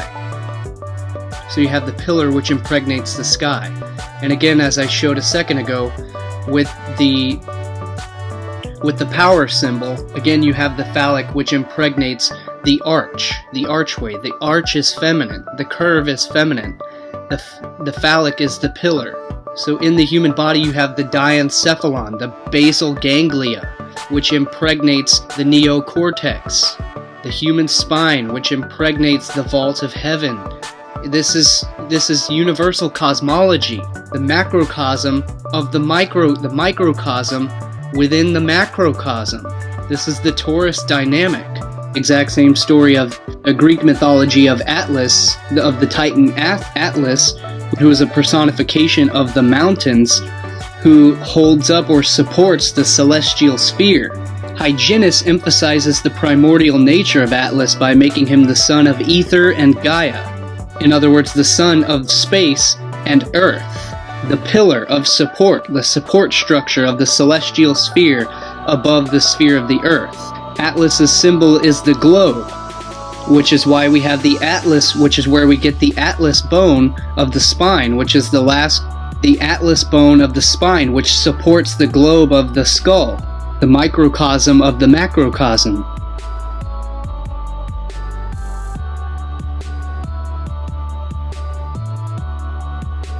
The vault of heaven and the vault of heaven below the waist, below the belt.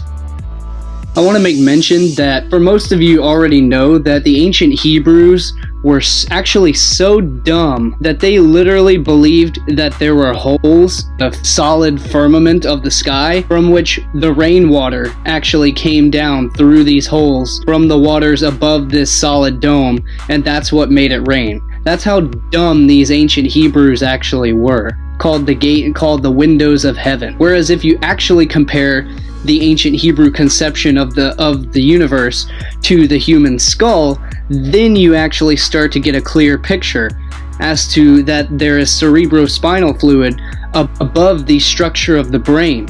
There is cerebrospinal fluid which is separated by the firmament of the arachnoid layer that divides the cerebrospinal fluid from the cerebrospinal fluid in the base of the skull, or in the third and fourth ventricles where it's produced.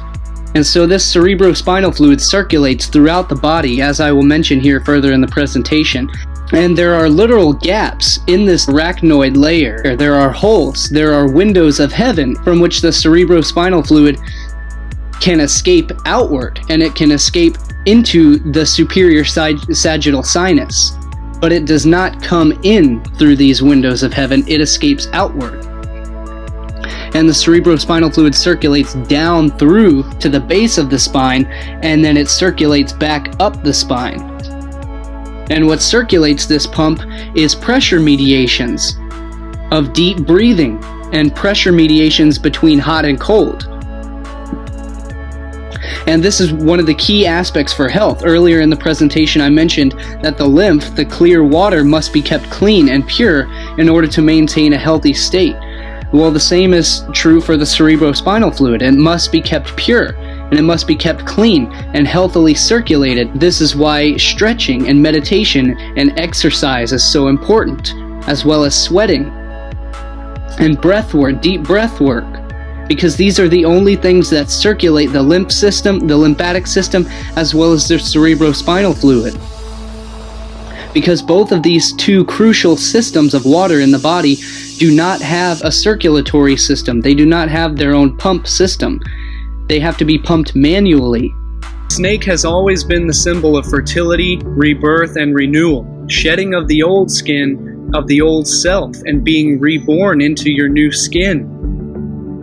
The snake emerges from its den, or its dark, dank hole in the ground. The underworld. All life, everything in nature and everything in this universe emerges from the darkness, aka the black hole, which is a vaginal innuendo as far as physics is concerned. This is nothing other than simply sexual innuendo regarding the physics of things like black holes, the anatomy of as above, so below, the belt. We're referring to the underworld, the abyss, the dark hole, the primordial waters of the goddess.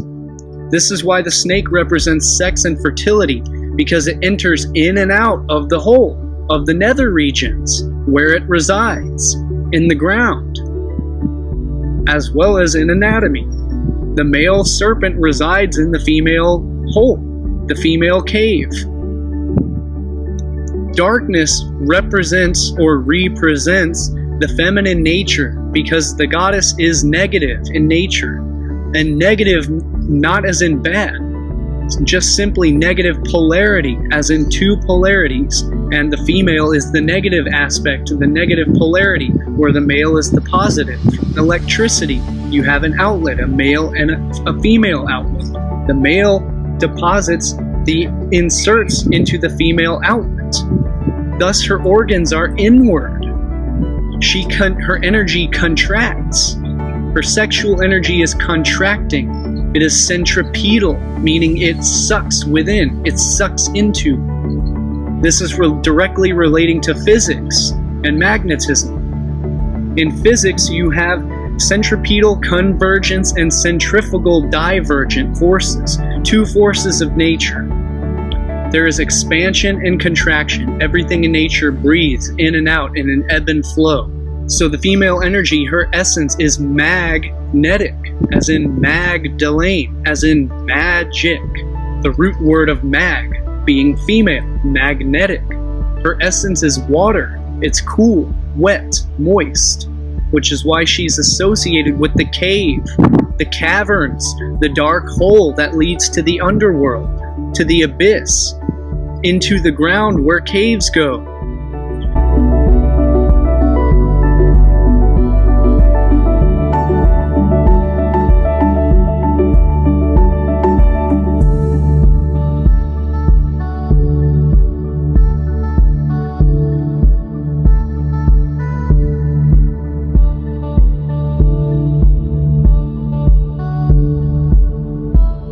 This is a segment from Sonia Bonacci.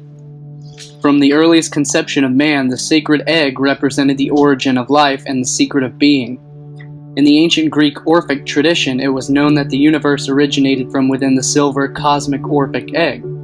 This particular egg is depicted with a serpent coiled around it, much in the same way that DNA is tightly coiled around the histone molecules called the chromatin within the chromosomes of a human somatic cell. As the image illustrates, the core of a nucleosome consists of 8 protein molecules, called histones. This 8 bead-on-bead-like structure is the exact same geometry as the star tetrahedron known as the Merkaba, also the seed of life, known as the Star of David, in two-dimensional form of the same geometry, which is the cube.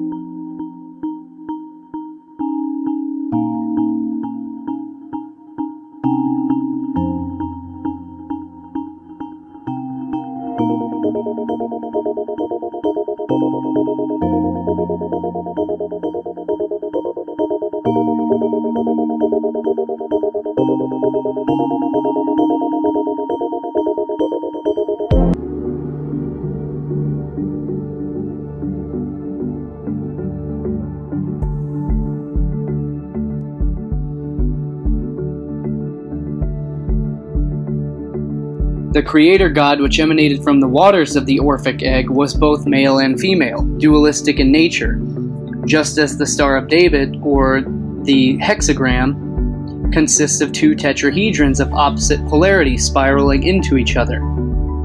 So again, as I've covered, these are the 2 polarities, the male and the female.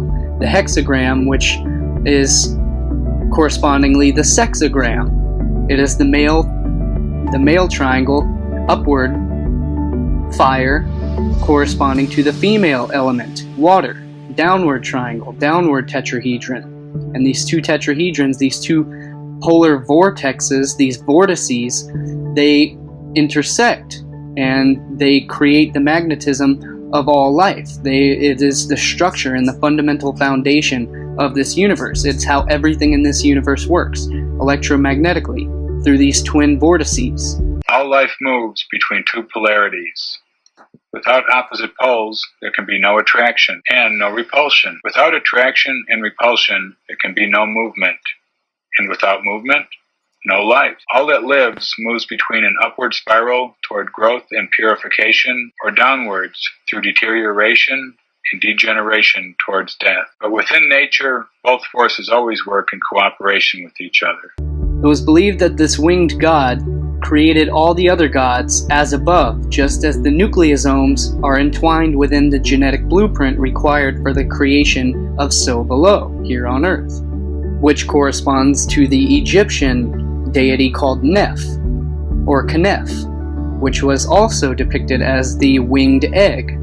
Looking at the ancient mythological and spiritual teachings of cosmology, we clearly understand we're all about and inspired by the cycles and movements of the heavens and planetary bodies above.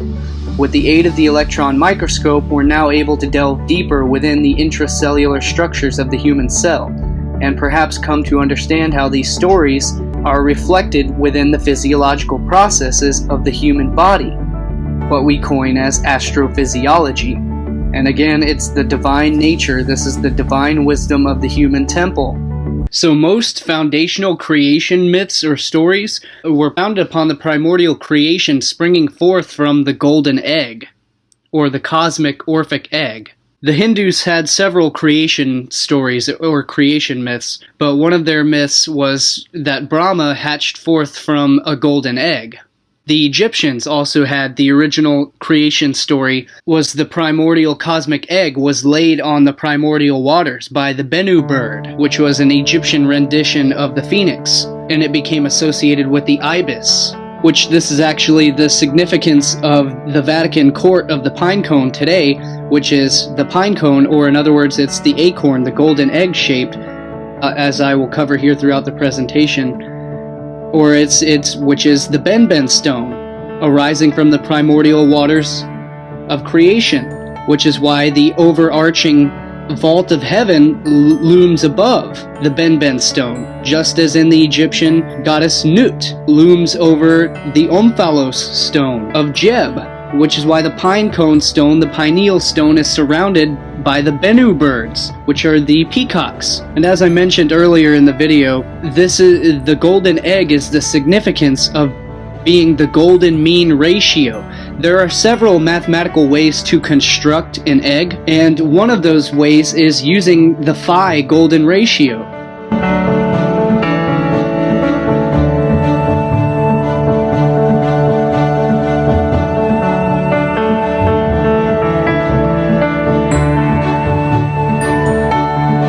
Which is the pentagonal structure of constructing the egg.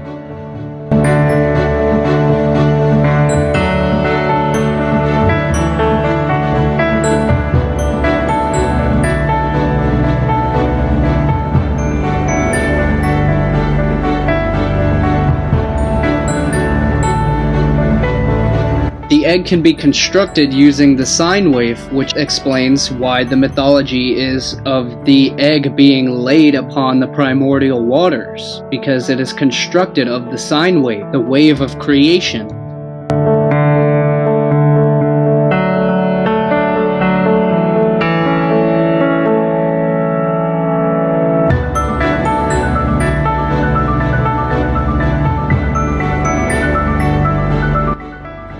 The egg can be constructed out of the Vesica Pisces. So in other words, the egg is the seed of life.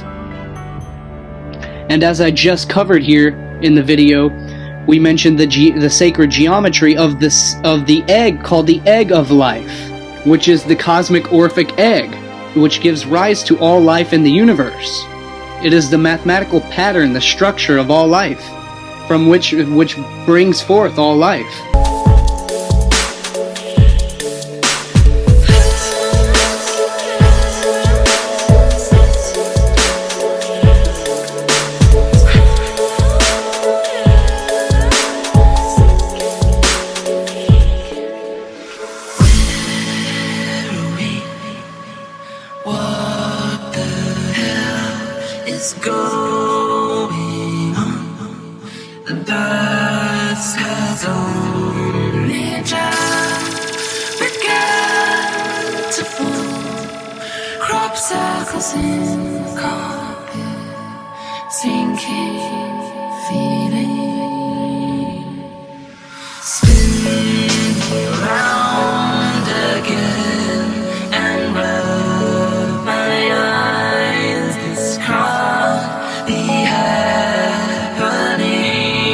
When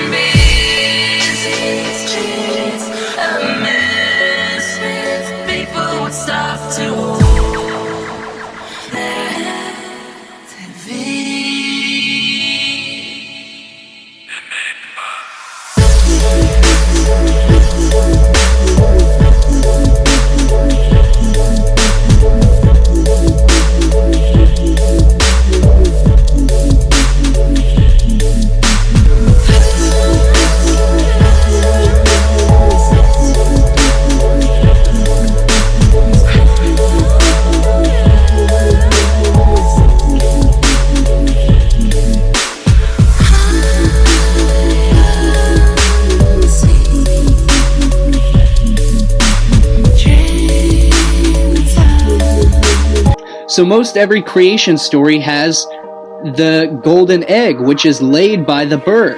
This is the origin of the story of the goose laying the golden egg. Again, the Egyptian creation myth of the Bennu bird, which laid the golden egg upon the primordial waters, which is the story of human life. The human also emerges forth from the cosmic egg, which is surrounded by the primordial waters. We are surrounded by the amniotic sac, which is our primordial egg, our cosmic golden egg. So we hatch forth from the cosmic egg, surrounded by the primordial waters of the birth of the new life. So the golden egg is the mathematical ratio, the phi ratios, which actually include the sizes, the circumference, the radius of the Earth to Moon ratio, which is the Pythagorean triangle, which is known as the Earth-Moon egg.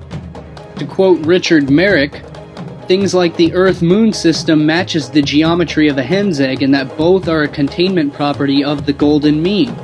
Knowledge of this cosmic egg geometry was apparently well known in the ancient world. The ancient Egyptian fable of the goose that laid the golden egg speaks this wisdom in philosophical terms long before Aesop wrote his fables. The Great Pyramid of Khufu made it real.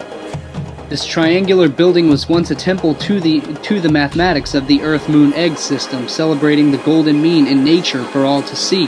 The Egyptians knew that this divine proportion contained everything and all things originated from it, bringing the world into a fine balance for life to evolve. The order out of the chaos, cosmos out of chaos. And people like Chiron Last falsely associate this to crazy assumptions and ridiculous beliefs, where it's actually the mathematical ratios, the golden egg ratio, the golden mean ratio of the Earth to Moon, the Pythagorean triangle, which was also incorporated the mathematics and the size ratios, the schematic ratios of the Great Pyramid of Giza, which also contained within it the ratios of phi and pi, and everything from the speed of light to the size, the circumference of the Earth, as well as the ratios of the Sun to the Moon, and all of these cosmic numbers, which I would love to include the clip from the revelation of the pyramids to display all of these mathematics to you, because the math is not my specialty. Victor Schauberger created implosion impeller inventions based upon this phi pentagonal golden egg.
Victor set to work to build a machine that would produce good drinking water artificially. It would copy the natural processes of bubbling mountain spring water. His first plan for a water purifier developed into this egg-shaped apparatus for what became known as biosynthesis. In this process, small amounts of trace minerals and carbon dioxide are added to the water, which is then energized in darkness, set into a harmonious spiral motion by the specially shaped agitator. The dynamics of the water flow are simplified in this diagram. A cooling coil provides the temperature control, and the vessel is enclosed in an insulating shell to contain the implosion energy within. The egg shape, another of nature's secrets, was chosen by Victor as a perfect form for a vortex chamber. An egg has a perfect curve for sustaining the momentum of a vortex within it. A central theme of Victor's thinking was a cycloid space curve, observed in the motion of the planets as they orbit around the sun, while at the same time spinning on their own axes. They move in open spirals, or eggways, as Victor called them. The spiral pipe incorporates this characteristic. It is conical and generally egg-shaped,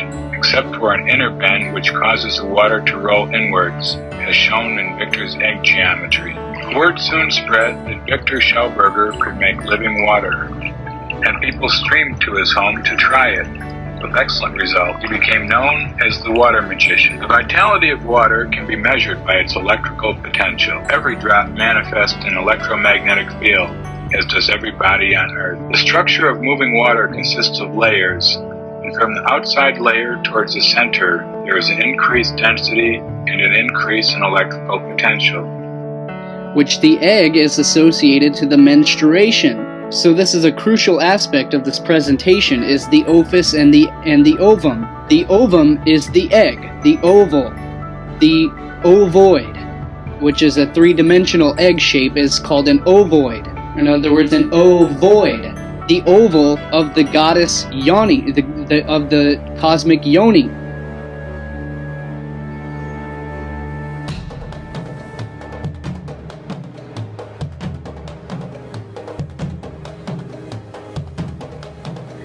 The ovum, the oval, the ovoid, the ovary, the monthly cycle of the moon and the menses, the menstruation,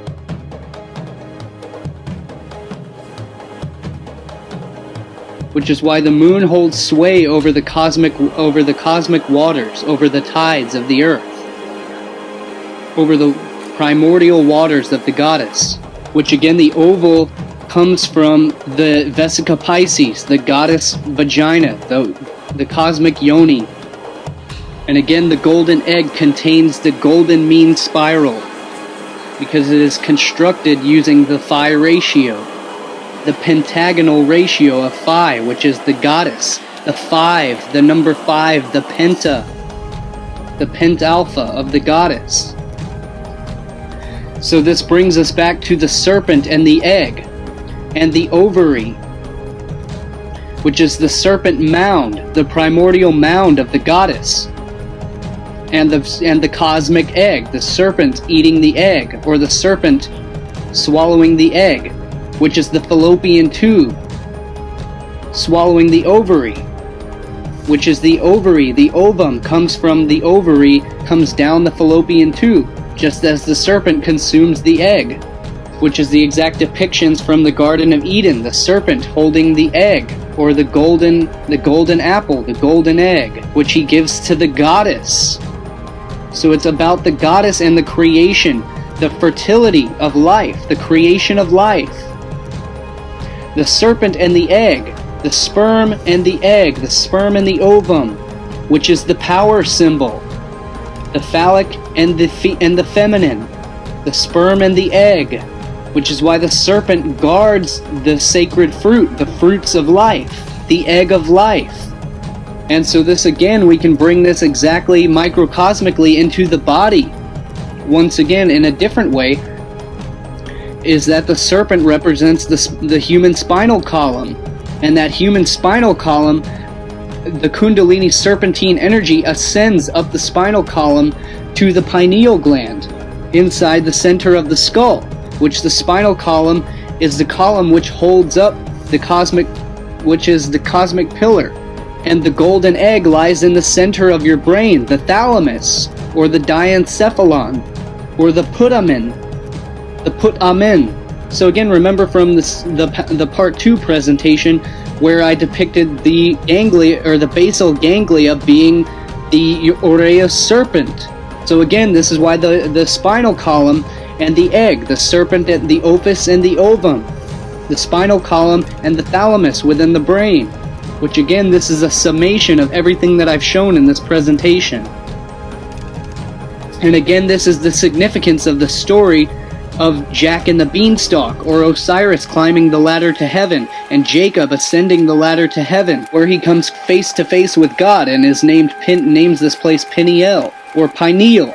Because again, this is the story of Jack and the Beanstalk, where he ascends the ladder, where he climbs the spinal ladder to heaven and attains the golden egg laid by the golden goose. And then he returns to earth with the golden egg, the golden mean ratio, the creation of life, bringing forth of life into matter.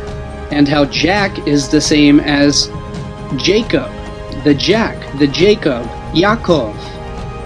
So this is the very same story as Jacob's ladder, as Jacob who ascends the ladder to heaven, just as Osiris ascends the ladder to heaven, which again I've covered the Jacob's ladder story in the previous presentation of the series. All of these myths, these stories, and these archetypes are referring directly to the anatomy and the physiology of the human body, of the temple, the inner temple. Darkness is universally perceived as evil simply because the darkness is associated with all things representing death and unconsciousness. In other words, the nighttime, when the sunlight goes away and it dies, when all the monsters come out, when the nocturnal predators would come out and threaten the very survival of primordial man around the campfire. This is why the light is perceived as good and the darkness is perceived as evil. Because the darkness is the very basic human survival mechanism where the predators, the nocturnal predators, come out and prey upon man. Because he's not an apex predator. So yeah, because man is not a carnivore. He's not an apex predator by nature, by evolution. We've developed tools to consider ourselves apex predators, but in nature we are not apex predators. So this aspect of the fear of the dark is the very root of all human fear, especially fear of the dark. It's the unconscious nature within us that is the very aspect and essence of fear, which is why we perceive things as dark and darkness as evil, and thus why the feminine is perceived as evil, why the feminine was always perceived as a demon, and a demon is related to the dark nighttime, is related to the female goddess. This is why the female goddess has been demonized. The downward decline of descent into the demonic realm of the underworld, which is the degrade, the decline of the season. When the summer declines, it dies into the winter season. Mm-hmm. So obviously it's not all of these dark, black, shadowy aspects are nothing to fear. I mean, that's what they want us, is to be afraid of the dark, to be afraid of the underworld, where all the secrets are kept. Yes, and the word dark, what means? D and arc. D is like a pyramid, if we would see at the letter how it looks like, and which has a fire in the middle, because pyramid is fire in the middle. And we have arc. So it means we have the fire in the middle, the pyramid, which opens that arc. So through darkness we can go and see light, because we have the opposite. Of course, the light shines into the dark, and that's what gives birth to life, is that spark. Is that spark. Mm-hmm. Yes. And that letter D is also as a prism, because when light goes through the prism, we have the other 7 spectrum of the other colors. So it's actually saying that the word dark, it really is the opening of the gates of the arc, with the colors of the prism. Mm-hmm. It's yeah, I was thinking about that, and I wrote something down a while back, how that spirit, that light descends into the water or matter, and from there on binds to earth through water, right? Then ascends again and sets the matter free and takes the water. Now your body is almost 80% water, so the fiery spirit must go through the air, which is mind, to water, matter, which is the body. So that's the interconnected sexual divine unity of male and female that it passes through on its way to the Red Sea, the blood, to manifest in matter. So there it is, through love, through love, through that unity, the fire descends into the matter, water body. And just look at the alphabet from A to Z, from head to toe. If you line up the alphabet on the 26 letters from head to toe, it works that way too. In German, our word for toe is C, which is Z-E-H. You know, head to toe, the Z, from A to Z, same thing. And if you line it up on the body, the alphabet, you get A, B at the top. So I forget if I've already mentioned this earlier in the presentation or if this will come later in the presentation, but either way I will be making mention of how Ab is the father, Hebrew Ab, meaning the father, the A and the B, the first and the second, the alpha and the beta, the Ab, the father. Well, I'm going to cover here that this refers to the golden section, the golden ratio, the A and the B, the A side and the B side, the B side which sits beside the A, B side which sits beside the A side. That reminds me of the Ab being the Ab being the father, and obviously the Ab being the father is also the head, or Aries, which is the Abba. It's the Abraham, the ram, the ram of which is Aries, the head. So that's why the Ab, the A and the B would of course be at the head. And the hippocampus is what we call Amun's horn.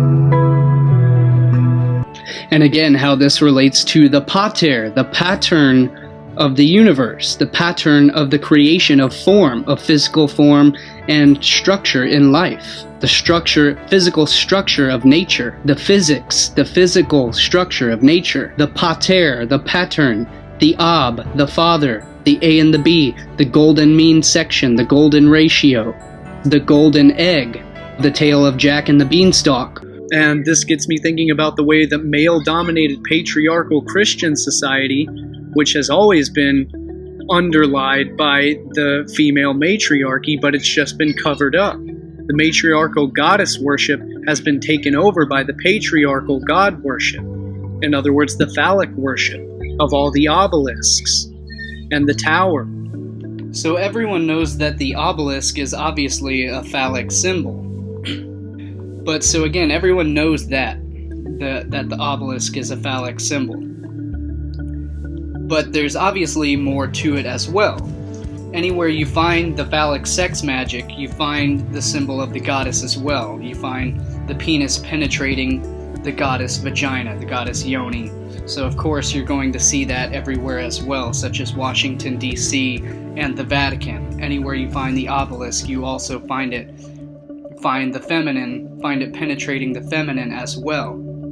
So there's obviously a dualistic nature to it. It's not just the phallic worship. It is a sex magic ritual. It is the union, the divine connection between heaven and earth. The skyscrapers, the phallic tower. All of these towers, these obelisks, they're radio antennas. If you compare the electrical science to the obelisk with the radio antenna, they're identical. Same with caduceus. These are radio electrical antennas.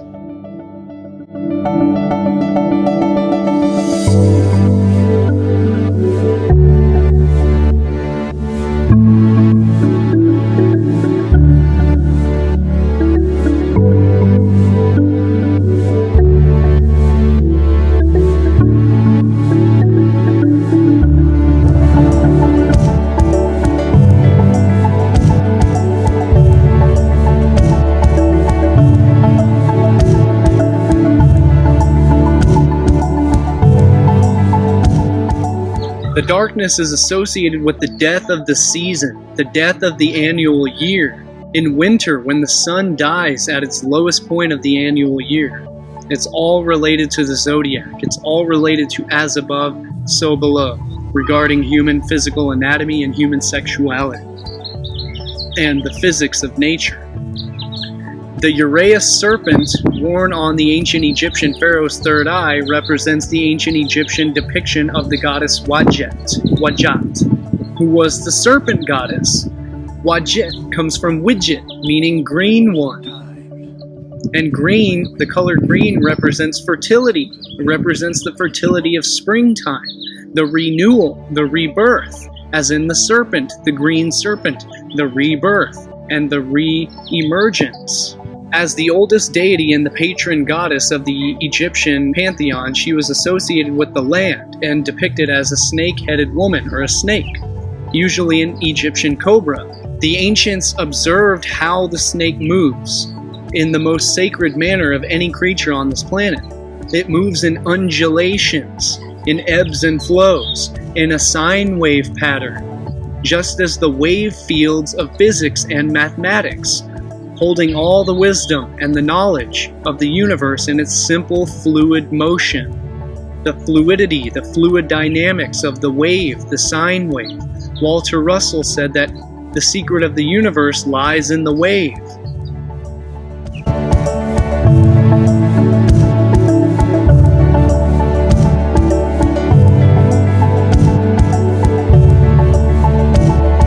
And remember when I showed you a demonstration a few days ago of the fact, now we're looking at the plane of inertia along this magnet, which is right down the center. It's not located there, but it's a pressure field mediation, which you can't cut it out. You can never cut out North Pole or South Pole. I explained this in great detail a few days ago. Okay, it's a plane of inertia. What happens is, over a greater spatial difference, the pressure mediation, and this is a string, this is too long for the dielectric inertia plane to sit at the center. If I take 2 or 3 magnets, let me take off 2 of them here and put them down. Okay, if I just take 2 of these, the plane of inertia will sit right there in the middle. You can see it, right? Well, that's all well and fine. But with too great of a spatial distance, let's just say this is a longitudinal transmission here. This is really long. The plane of inertia can't sit at the middle here because there is too much spatial phase between this end and this end. So it cannot exist as a plane of inertia. Mother Nature works by simplex pressure mediation. So how does Mother Nature distribute, and I talked about this the other day, distribute the plane of inertia when the plane of inertia is too huge, i.e. a longitudinal transmission like this? As I showed you, if you're able to look up close, and you can buy a set of these if you want, these are just like 2mm cube neodymium iron borons. It distributes itself in a double helix and a vortex, exactly like, except this time it is inverse to light. Now the circuit of light, listen closely here. You better pay attention closely here, okay? In regular light, light is a coaxial circuit. We have transverse electrical and magnetic and a longitudinal plane of dielectric pulses. Actually, excuse me, the pulses are right here, where the electrical and magnetic are at their null point, okay? And with increasing frequency, like blue light, towards the blue end of the spectrum, we have more pulses, which is why we have, this is also the explanation for the photoelectric effect, which Einstein won a Nobel Prize for, but he made correct observations but incorrect conclusions. This is why we have more units of power on, like, say, blue light, okay, as opposed to red light. We could say this is red light and this is blue light. Okay, well, that's fine. We have transverse electrical and magnetic field perturbations resultant to the longitudinal dielectric pulses which exist here. The longitudinal, this is a coaxial circuit. You know what a coax cable looks like, right? You know, it has an outer sheathing of copper and a central conductor core.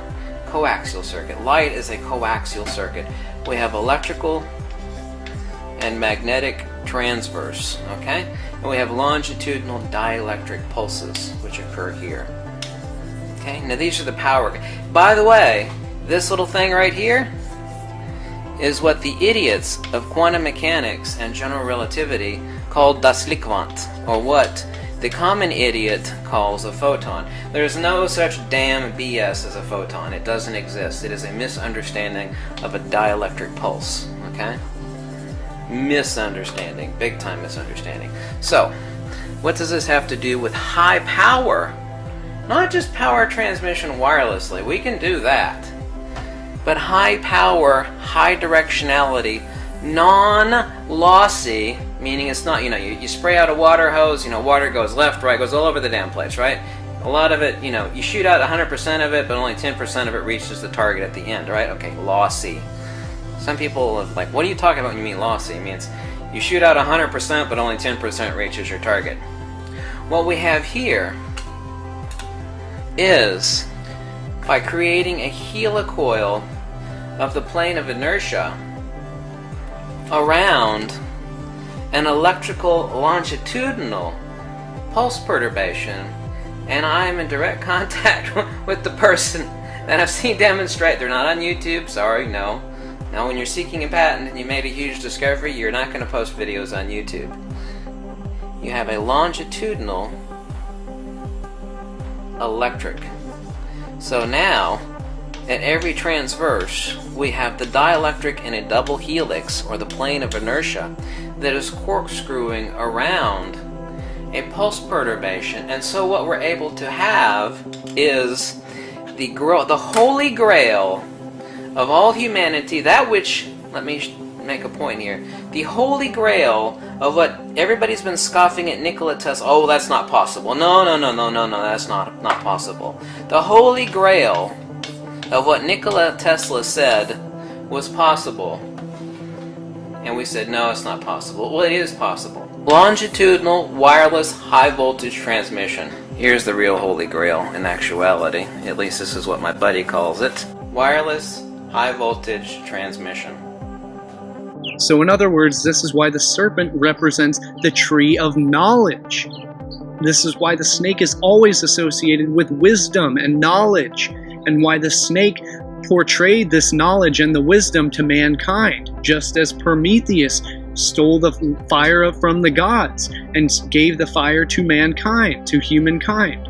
The fire, the eternal flame of the mind, and gave the enlightenment to mankind. This is why the serpent is always demonized, because the royal elites, the ruling basilisk, these royal bloodlines did not want the masses, or them asses, to gain the wisdom and the knowledge of the human physiology, because that would lead to their enlightenment and their freedom and their sovereignty. Ruling classes do not want that, so therefore the way you do that is you demonize, you take nature from the masses and you demonize it. You tell them that it's evil. You tell them that their bodies are evil, that the wisdom and the knowledge of the human physiology and the knowledge of all the universe is evil. You keep them away from it through fear. You tell them to fear it at all costs. Therefore, they will never awaken. They will never have knowledge. That is how you control humanity, is through the control of knowledge and wisdom.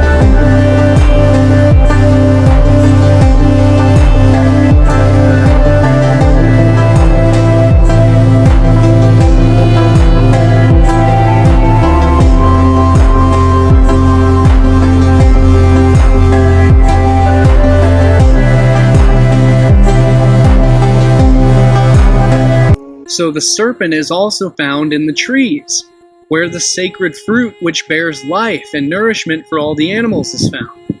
And this is why the snake could be perceived as the guardian of the fruit of life, the fruit which humankind evolved, developing knowledge and wisdom was from eating the fruits of the tree, the juicy fruits of Mother Nature, the fruits of life, which this planet is a garden where the fruit trees grew all around in tropical regions, very temperate, very moderate climate, where the fruit was abundant, and the fruit is the most dense, is the most nutrient dense and most nourishing food on the face of this planet. It's the simplest food to digest.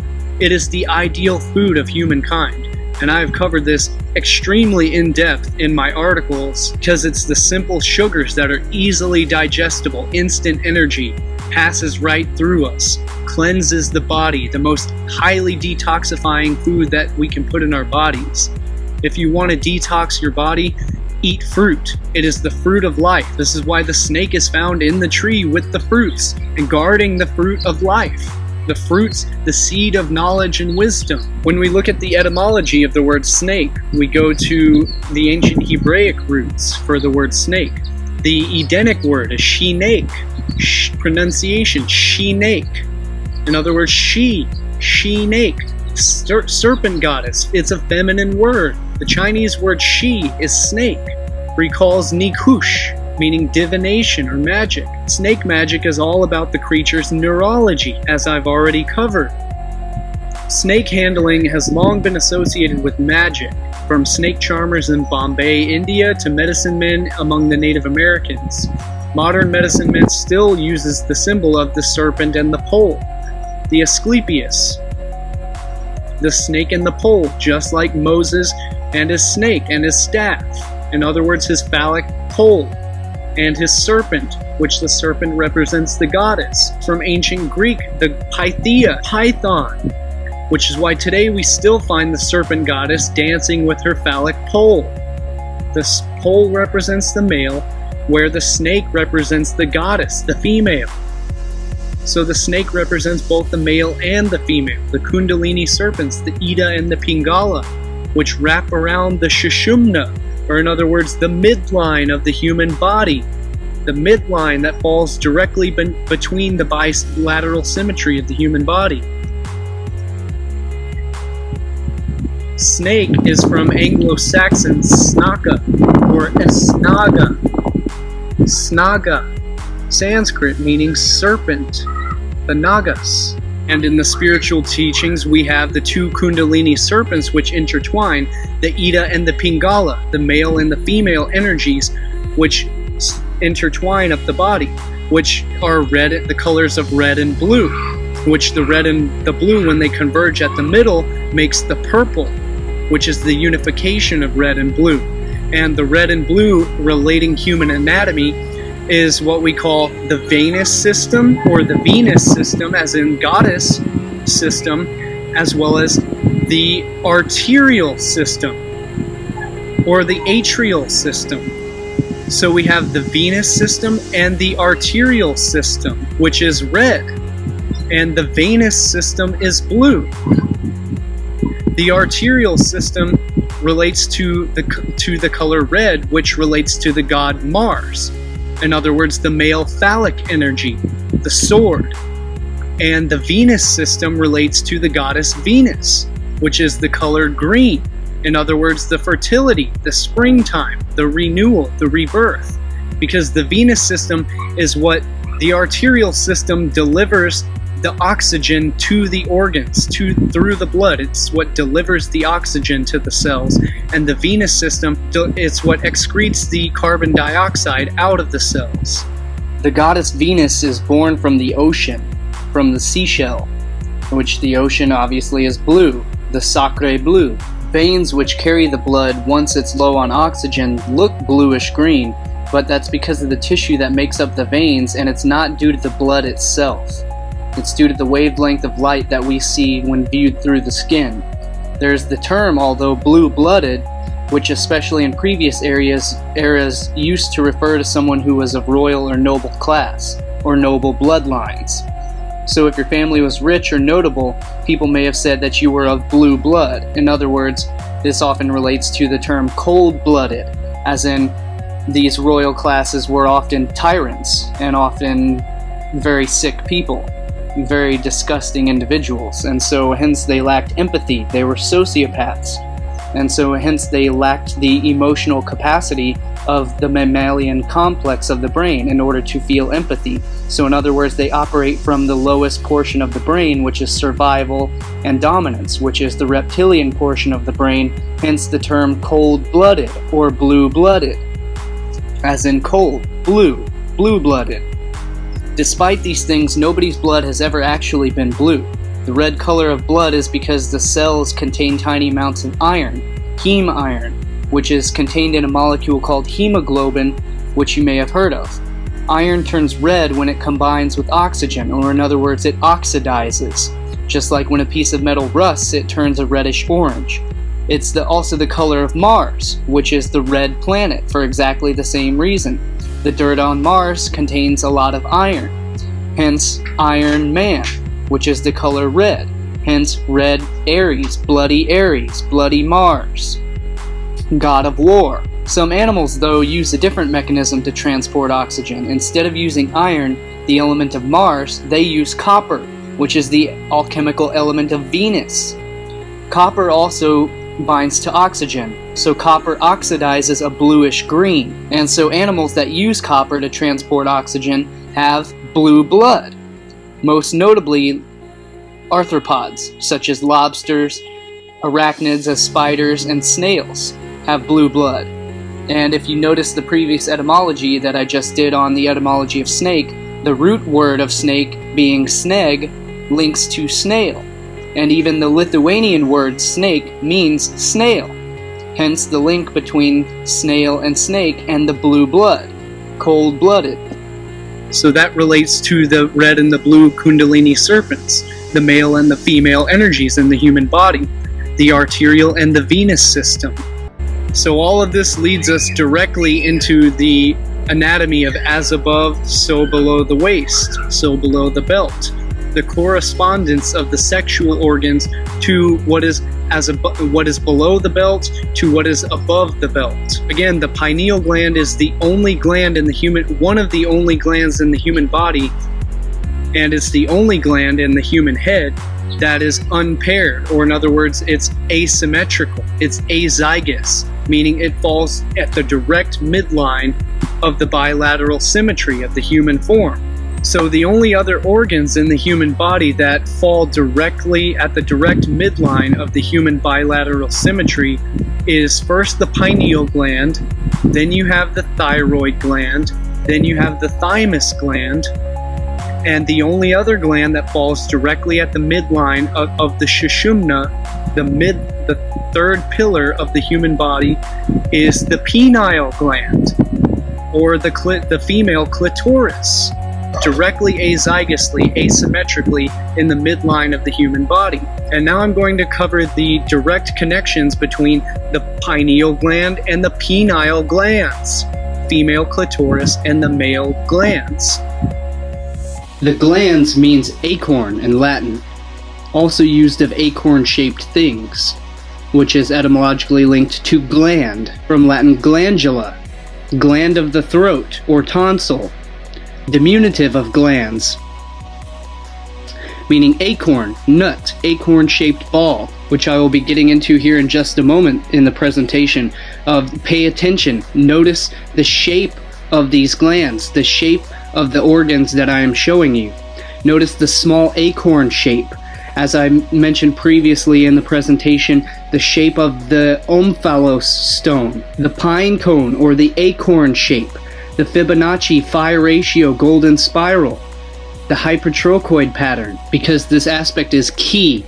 And I'd figure we'll start at the top, basically at the top of the anatomy, to again link what I was describing, again the connection between the pineal gland and the penile glands, as we can obviously see the geometric similarity as well as the obvious symbolic similarity, the same representation, as well as what we can see here at the base of the thalamus.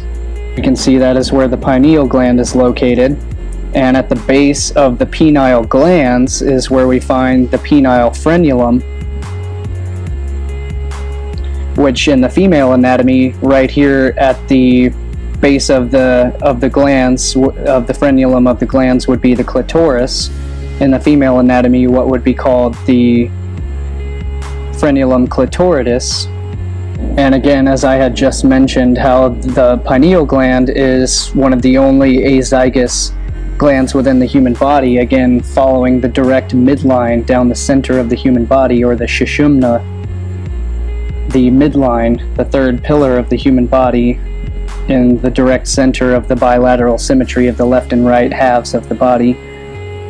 So again, one of the only other glands that falls along that midline is, you go all the way down, you've got the thyroid, the thymus, and then in the male anatomy, it goes down to the penile glands, is the only other gland in the male body that falls at the direct midline of the human body.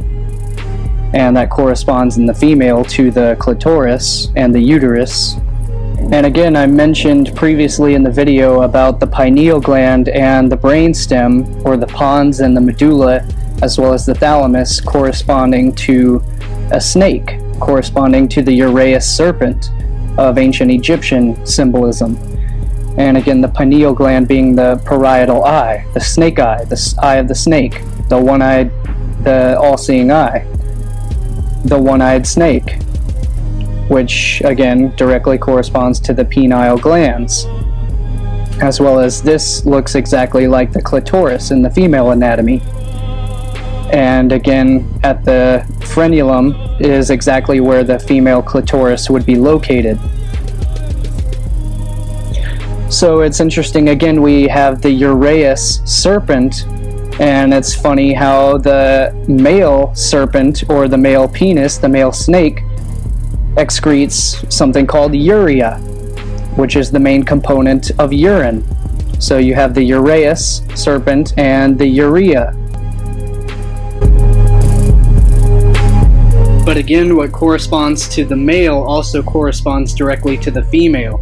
So again, I just showed a slide with the markings on its hood, which obviously resembles a penis, but what most don't immediately recognize is that it also directly corresponds with the female uterus and the ovaries. So again, what corresponds with the male is exactly correspondent to the female as well. Because again, as I showed just a minute ago, both of the genitalia are exactly the same. There is no difference, other than the uterus, which is correspondent to the prostate. But again, the male anatomy is exactly correspondent to the female.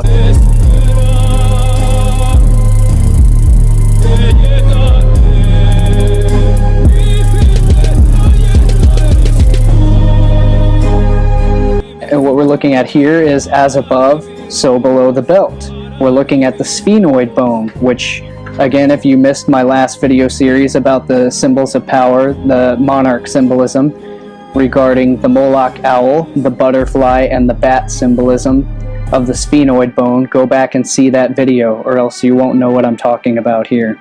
So we're looking at the sphenoid bone, and as above, so below the belt. We're looking at the pelvis compared to the sphenoid bone, and we can see the obvious correspondence here. And what I failed to mention, I believe, in my last video, was this point right here, letter D, is actually what is called the vaginal process. So again, the vaginal process is located directly in the center point of the sphenoid bone. And in the pelvis, we would have the vaginal process would sit at the exact corresponding point.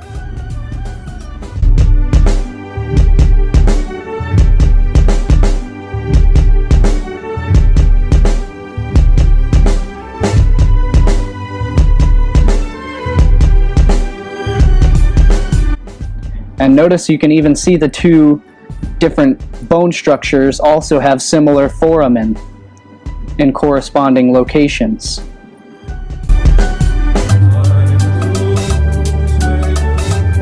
And I found this image, surprisingly, as I was actually looking for the Vesica Pisces to relate to this innermost chamber here in the brain as well, to relate it to how certain segments of the fornix here directly correspond geometrically to the vagina, as well as the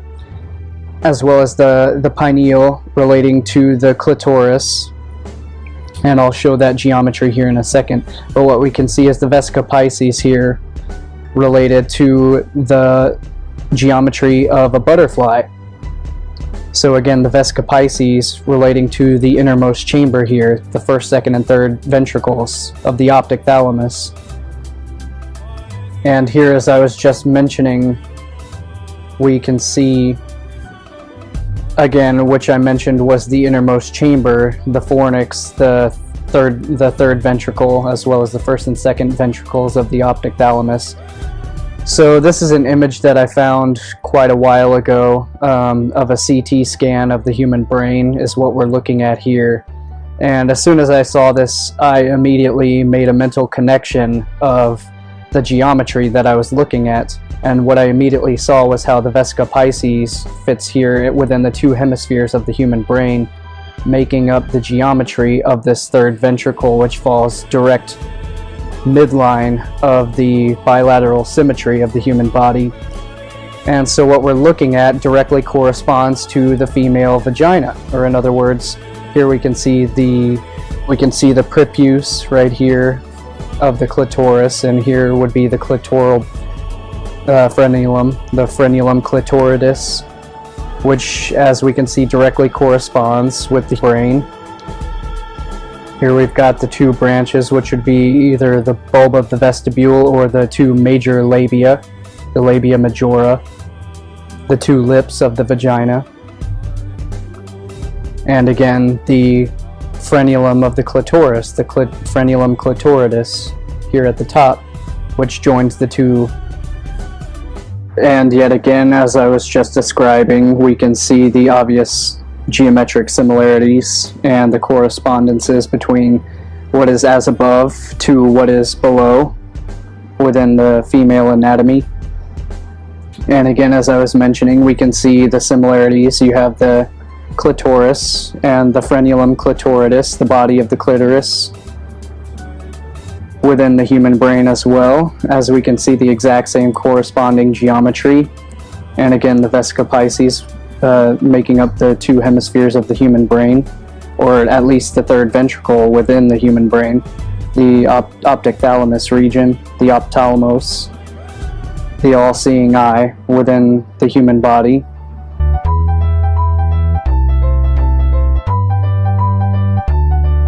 I was wondering if maybe you wanted to get together. I know there's a lot of stuff I'd like to say. Whispering eye. So if you get a chance, give me a call back and we can see each other. I'd love to see you. Whispering eye. And your whispering eye. All right. Bye. Whispering eye. It means vagina. It means vagina. It's a classy move, man. It means vagina. Yeah. Get your whispering eye in the cab, Ozzy. Where he mentions the vagina, a reference to the vagina, and he calls it a whispering eye. And it's a funny little joke there, but again, you have the all-seeing eye within the human body.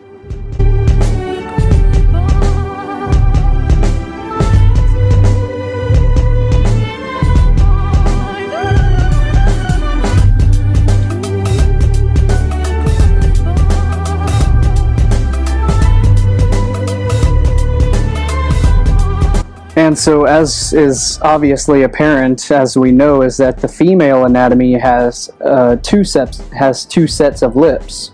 You've got the lower lips, the labia majora, as well as the labia minora, and then you've got the obvious two lips of the mouth. And as I was just mentioning, within the optic thalamus region of the brain, I was mentioning again the frenulum clitoridis, as we could see in the human brain, and here we are looking at the correspondence between the tongue, and this image is flipped upside down to mirror the image of the frenulum clitoridis, which would actually be this invisible section right here on the outside, just beneath the clitoris right here. But again, we're seeing what is called the lingual frenulum, In other words, the lingual, etymologically linked to tongue, as in from Latin lingua, relating to the tongue. And again, I mentioned the female anatomy having 2 sets of lips, which refers to the word labia, which means lips, which the root word of lab. As I said, the female has 2 sets of lips. We all know that the male has 2 heads, as above, so below the belt. So again, as I was just mentioning, here we have an image of the developing human anatomy, of the human sexual anatomy, and what we're looking at again is the similarity between the male and the female, which, again, this is the prepuce, or in other words, what corresponds in religion to this is the Virgin Mary's, this is her hood. And just beneath that we have the glans clitoridis, which is the clitoris. Hey there, little Red Riding Hood. You sure are looking good. You're everything big bad wolf you want. Little Red Riding Hood. I'd like to hold you if I could, but you might think I'm big bad wolf, so I won't. Hey there, little Red Riding Hood. What for lips you have? What for lips you have? This is her hood. And just beneath that we have the glans clitoridis, which is the clitoris. The glans, the male glans, is correspondent to the female clitoris. So we're looking at the similarity between the 2 genitalia. And what we're looking at is the progression over time of the different genitalias between the male and the female. So we're seeing that they have the exact same anatomy. And I was mentioning the vesica piscis in the human brain, and again how it corresponds to the clitoris here geometrically in the vesica piscis, where the clitoris is located in the vesica piscis, and that also corresponds to the male anatomy. Here is, obviously I couldn't find an adequate graphic to portray what I'm talking about, so I just drew this simple image of what we're looking at is actually the male glans. We're looking at the male penis head, which holds the same geometry of the vesica piscis as well. But so we're looking at how the male anatomy also follows the same sacred geometry, the vesica piscis, same as the female vagina, and again same as within the human brain. So both the male and the female both correspond to as above, so below the belt. And since we're on the male anatomy corresponding to the human brain, as above, so below the belt, here what we're looking at is the pituitary gland, which hangs down from the hypothalamus area. And as we're looking at this, it basically needs no explanation, although I'm here explaining it anyways. The similarity between the male genitalia and as above, so below the belt. The pituitary gland and the male testicles. So as above, so below the belt. Again, one of the only glands that falls at the direct midline of the human brain, and again, one of the only organs that falls at the direct midline of the human anatomy. And I mentioned how the female anatomy, the female has 2 sets of lips, the labia majora of the vagina as well as the lips of the mouth. So she's got what we like to joke about is her vertical smile as well as her horizontal smile. So the 2 lips, the labia. And here we're looking at the as above, so below the belt in the male anatomy, and what we know as the lingual frenulum, as well as the lingam frenulum, the penis, the penile frenulum. So again, as above, so below the belt. And when we get into the linguistics and the etymology of the lingam, again, the ling refers to the phallic. The lingual, comes from Latin lingua. In language, we have what's called the labial, meaning referring to the lips, as in a labial stop, which is a complete closure of the lips during speech, during discourse. When we look up the etymology of language, from language, The etymology of the root word lang or lang actually means long. When we look up language, refers to the tongue, the linguistics, from the Latin lingua, of the tongue, which comes from the Proto-Indo-European root of ding, meaning tongue.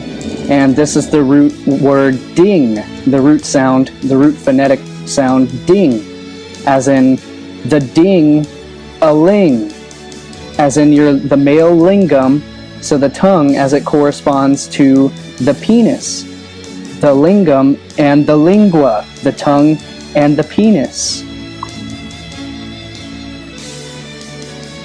So we have the lingam and the lingua. And the root word of tongue, again, comes from Proto-Indo-European ding. So the ding-a-ling. The ding-a-ling. The penis and the tongue. Which brings us to the root word of ling, of longere.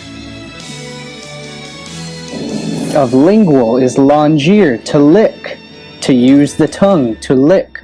Longere, or could alternately be pronounced lingerie. And the secular etymology of lingerie refers to linen, but when we look at the lingerie, it's actually the long, thin string, or in other words, the ling, which, when you look up etymologically of ling, refers to things that are long, and as in a penis, the male, the phallic, it's the male aspect. So this brings us back to the cunnilingus, using the tongue, is a compound word of cunny or cunnus, vulva. When you refer to a cunny, is known as the playboy bunny, which is the fertility of the bunny. The female bunny refers to the cunny. The rabbit, synonym for cunny, which comes from cunt, which is where we get the sexy fertility playboy bunny, the female bunny. So Latin cunnus, or vulva, the cunt, and to lick, longere, cunnilingus, to lick the cunt. And this is why a cunning linguist is always best at cunnilingus. As I said, the female has two sets of lips. We all know that the male has two heads. So this is called the diencephalon, and it's referred to as the cephalic portion of the brain, relating to the diencephalon, which etymologically comes from cephalic, pertaining to the head, from Latin cephalicus, from cephalikos, pertaining to the head. Cephalic contains the word phallic within it. Cephalic, pertaining to the head.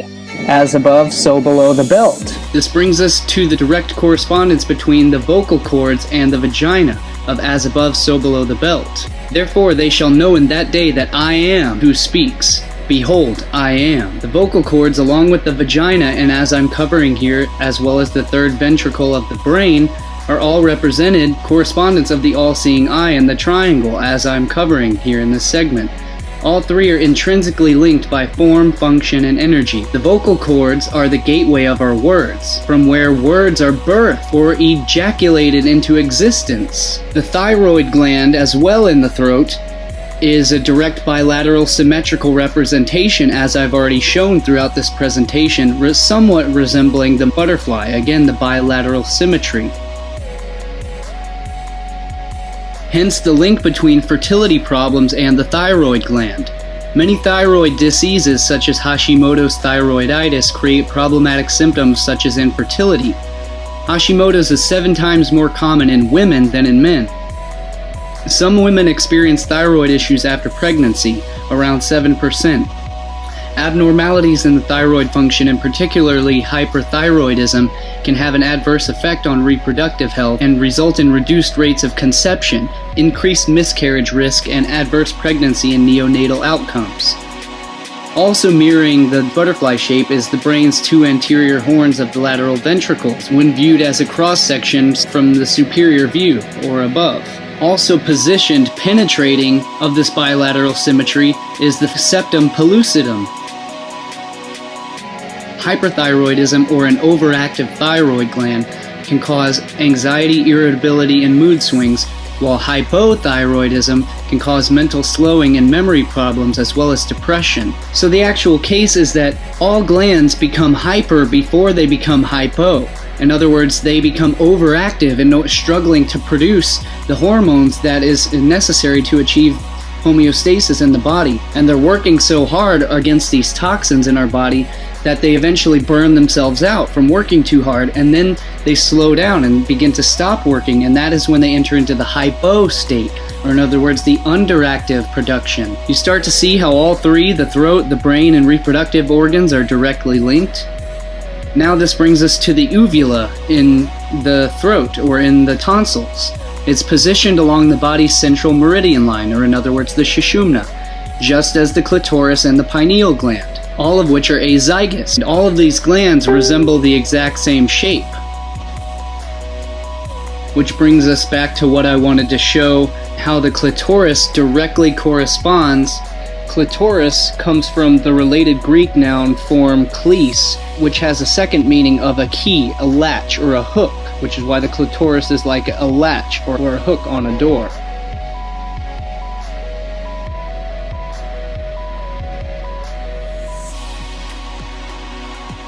Alternatively, perhaps related to Greek cleitus, a variant of clitus, meaning side of a hill, itself related to klinine, to slope. So this is exactly why the clitoris is located on the side of the hill, or in other words, on the side of the pubic mons, the pubic mound, the mons pubis.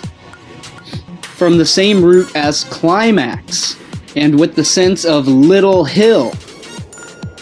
Some ancient medical sources give a supposed Greek verb, klitoriazine, to touch or titillate lasciviously, to tickle. Compare German slang, der Kitzler, clitoris, literally the tickler. So this brings us to climax.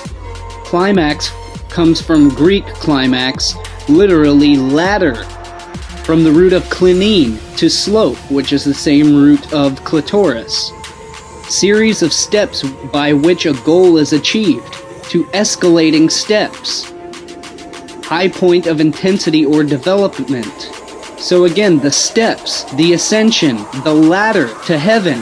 This is exactly why the climax, this is exactly why the climax is the culmination of the ascension of the ladder to heaven, which is why the orgasm is the experience of the rising of the energy to a heavenly experience, to a culmination, which I will explain further here in the presentation, which takes us back exactly to the direct linguistic as well as symbolic and functional correspondence. So the glands is literally the shape of an acorn, just as most glands. From Latin glandula, gland of the throat or the tonsil. So this etymologically directly links the glands of the penis and the clitoris to the throat, or in other words, the uvula. They are literally etymologically linked as well. All three are unique unto themselves, yet connected intrinsically between each other. The uvula hangs like a bunch of grapes. Comes from etymologically, uva is Latin for grapes. It contains glands that secrete saliva, the salt, the salvation, the salivation.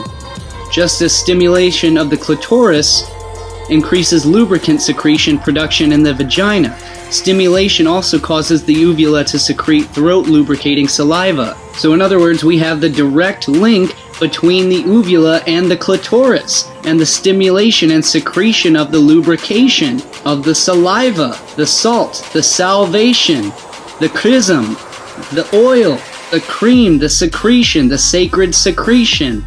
Shoot it!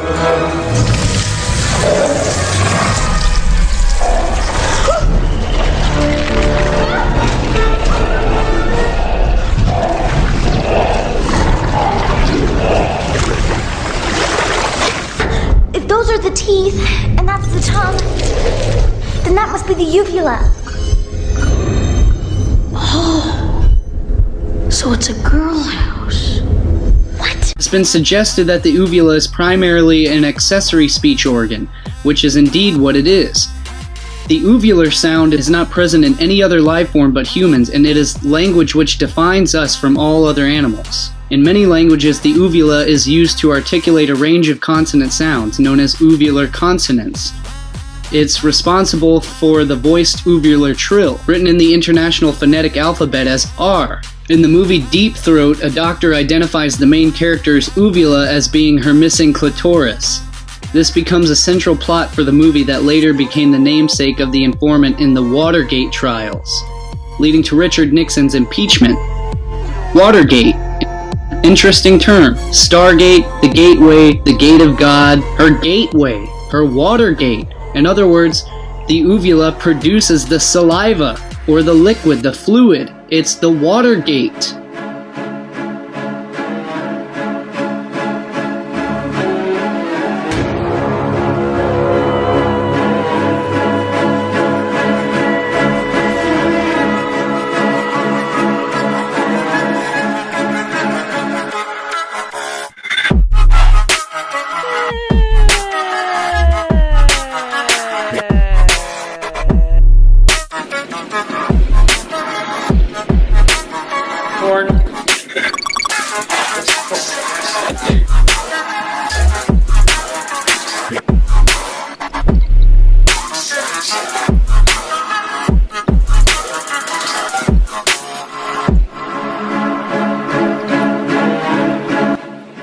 It is the gateway, just as the vagina is the gateway. The tonsils can be likened to the kidneys. They are both filtering or filtration organs.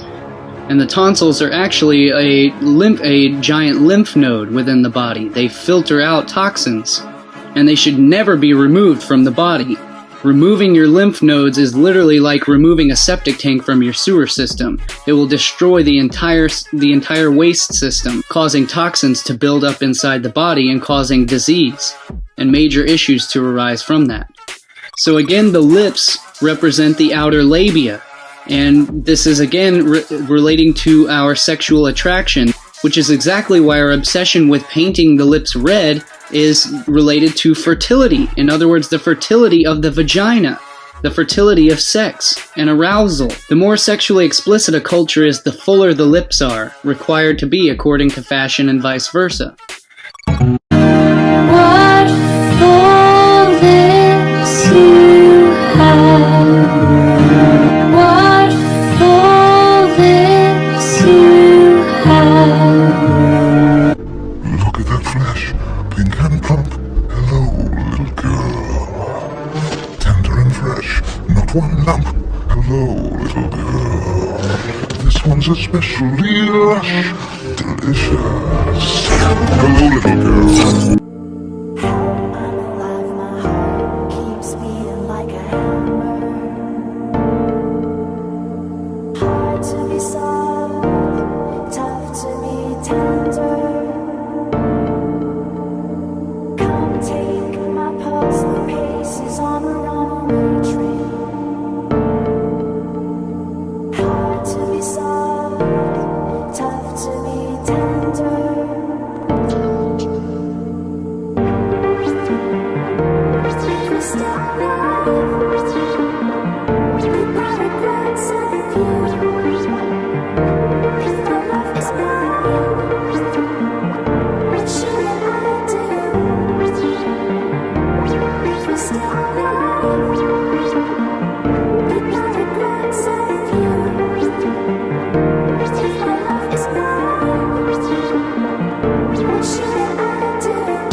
So again, throughout this presentation, throughout the full presentation, I've covered the significance of the snake as well as related to sex and fertility.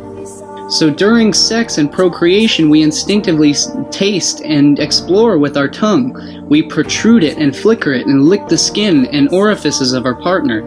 Humans also possess archaic remnant of the vemeronasal sensory organ of the snake, the reptilian vemeronasal sensory organ, which is called the Jacobson's organ, that snakes rely so heavily on to survive. They're paired organs, smell receptors, located at the base of the nasal septum and the roof of the mouth in amphibians and reptilians, used to detect pheromones, or chemical messages that carry information between individuals of the same species. So humans also detect these pheromones, and we also have vemeronasal sensory organs, and we also use our tongues to explore during sexual acts. If you look inside the mouth of a snake, you will actually see the obvious identifiable resemblance to the female genitalia, not to mention the obvious overall phallic symbolism of the snake. So again, the serpent represents the male as well as the female. Serpent is essentially a living reflection of the human sexuality. So the inside of its mouth is female and the outside of its body overall is male, phallic, just like the throat.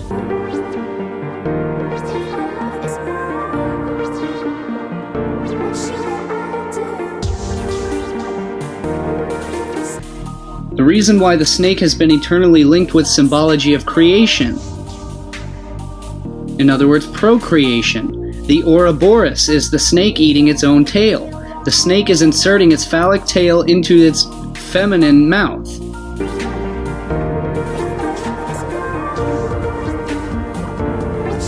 Self-impregnation, all things created from one. The upper palate of the mouth is ribbed, just as the vaginal passage is, as well as the throat, because the mouth and the throat are a direct correspondence of the sexual organs. That's why it's called oral sex. Also the reason why we tongue kiss during genital sex. We engage both sets of sexual organs within ourselves. So it's the completion of the sexual circuit. The kiss, the tongue kiss, is the completion of the circuit that is created with the positive inserting into the negative of the sexual regions of the genitalia. So this is one of the reasons that prostitutes don't kiss, because it's a sacred sexual circuit that invokes the complete energetic immersion of the two partners as it starts to invoke life energy. So in other words, it's the cycle of creation. It is the Ouroboros, which happens when we make love while kissing deeply and adding to the menu of ecstasy the main ingredient, which is the brain, which is the mental creation, which is the etheric creation. So this exact correspondence is exactly why the mouth, the vagina, and the inner penis all comprised of mucous membranes. In other words, the salty secretion. And this is why all of these glands and organs are affected by the same infective diseases such as thrush, herpes, chlamydia, gonorrhea, syphilis, HPV and HIV, etc. That's why all of these things are transmitted through mucous membranes. The overall external image of all the throat organs collectively contained in the muscles has a phallic resemblance. So this again is the direct union of the reproductive organs between the masculine and the feminine, reflected identically in the throat, as above, so below the belt. From inside you see the female, and from outside you see the male, just like the snake. And again, inside the vocal cords in the throat, we see again the Masonic symbolism of the square and the compass, of the diamond, the as above, so below, as well as the twin pillars which flank the throat or the thyroid gland, such as the carotid artery and the internal jugular vein, which represent the twin pillars of Jachin and Boaz.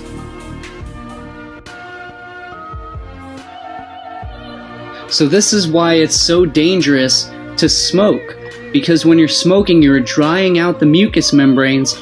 You are literally burning the cells within the throat, and it dries out the mucous membranes, and it creates inflammation, and it toxifies these organs. It toxifies the filtration organ of the tonsils. And it specifically toxifies the thyroid gland, which is right in beneath the vocal cords. This leads to the mutation of the sounds and the energy that is omitted from these organs, from the vocal cords. This destroys your ability to be able to speak properly, to be able to emit the proper sounds from the vocal cords. And this is the element of adding fire to water. The water is the feminine, the internal throat. Such as smoking cigarettes is the masculine fire, ironically phallic. So this onslaught of the fire in the water balance will destroy the sacred water balance. The throat creates vibrations, sound, and secretions. The vocal cords are the key to creation, just as the vagina is the key to creation. These are both the gateways of birth and creation. And the brain is also a direct correspondence between the throat and the vagina. So the throat is a direct correspondence between the brain and the vagina. So it goes from the brain to the throat to the sacral regions. All of these things are a direct correspondence with each other because they're all essential in the process of creation. You create mentally, and you create vocally and verbally, and you create physically with your genitalia. This is the genesis. This is the birth of the Holy Trinity. The vibration, the thought becomes the vibration, becomes the sound. And the light then becomes matter. God is in the vibration. When air passes through our vocal cords as we speak or sing, they create a series of sound waves, which we can hear. This series of sound waves we call vibration. The vocal cords create the initial vibrations.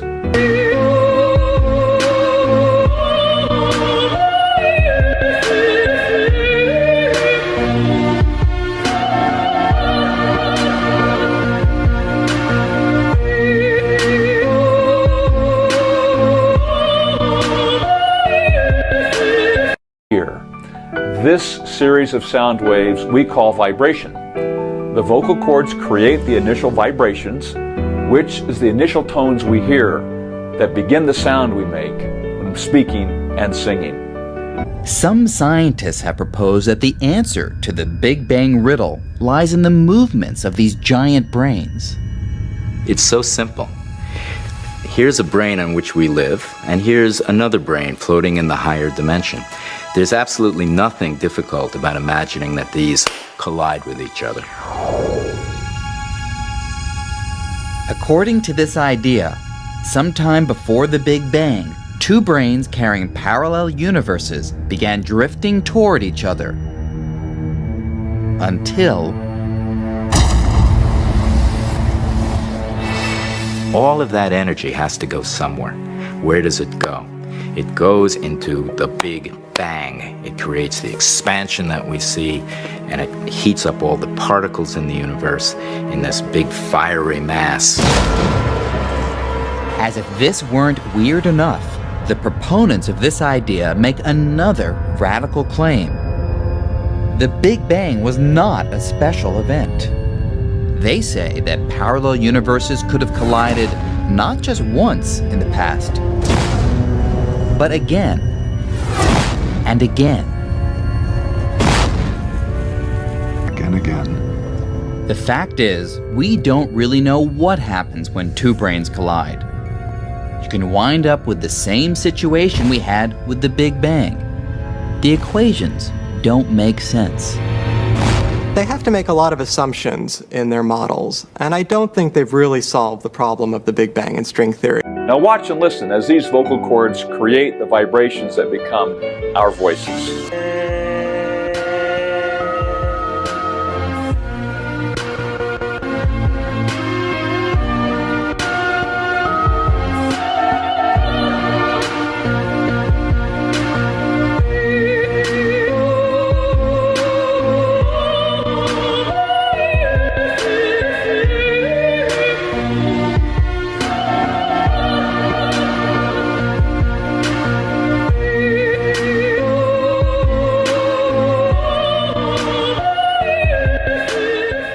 What is the shape of sound?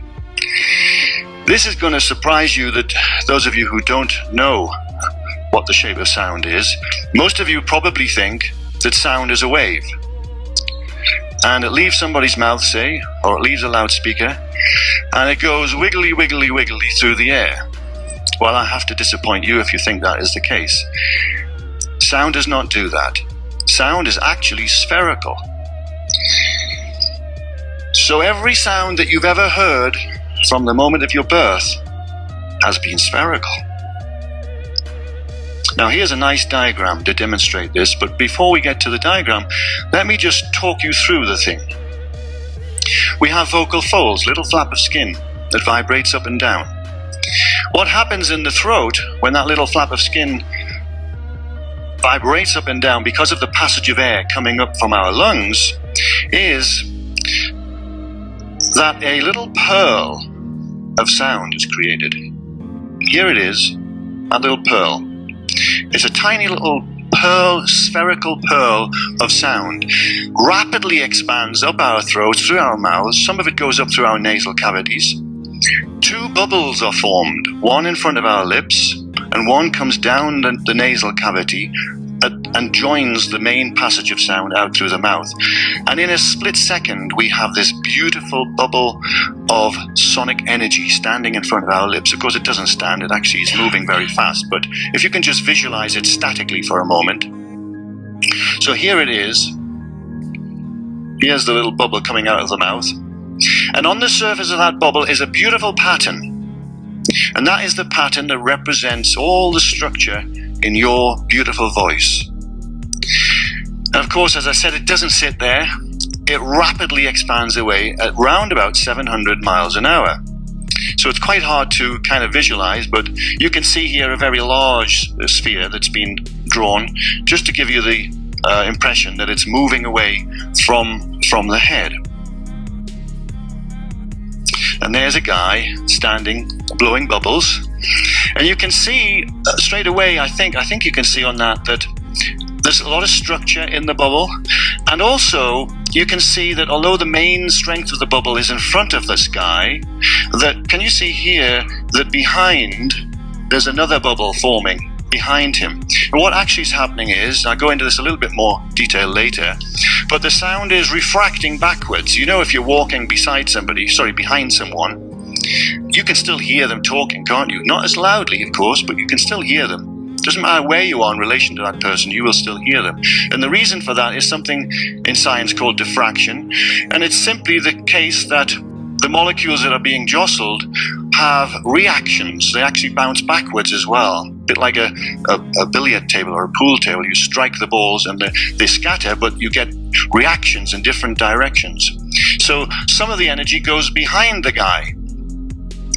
But what is absolutely true is that about a millisecond after the bubble leaves the mouth, if you were to look straight down, say on my head now, and if you could see this sound bubble, it would be totally spherical about my person. Equally behind, equally in front.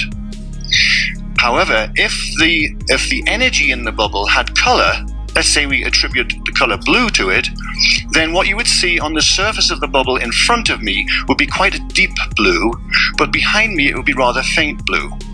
So that's just to give you the illustration that there's more intensity in the direction of propagation than there is behind. So is that all fairly clear? I hope so. Anyway, moving on.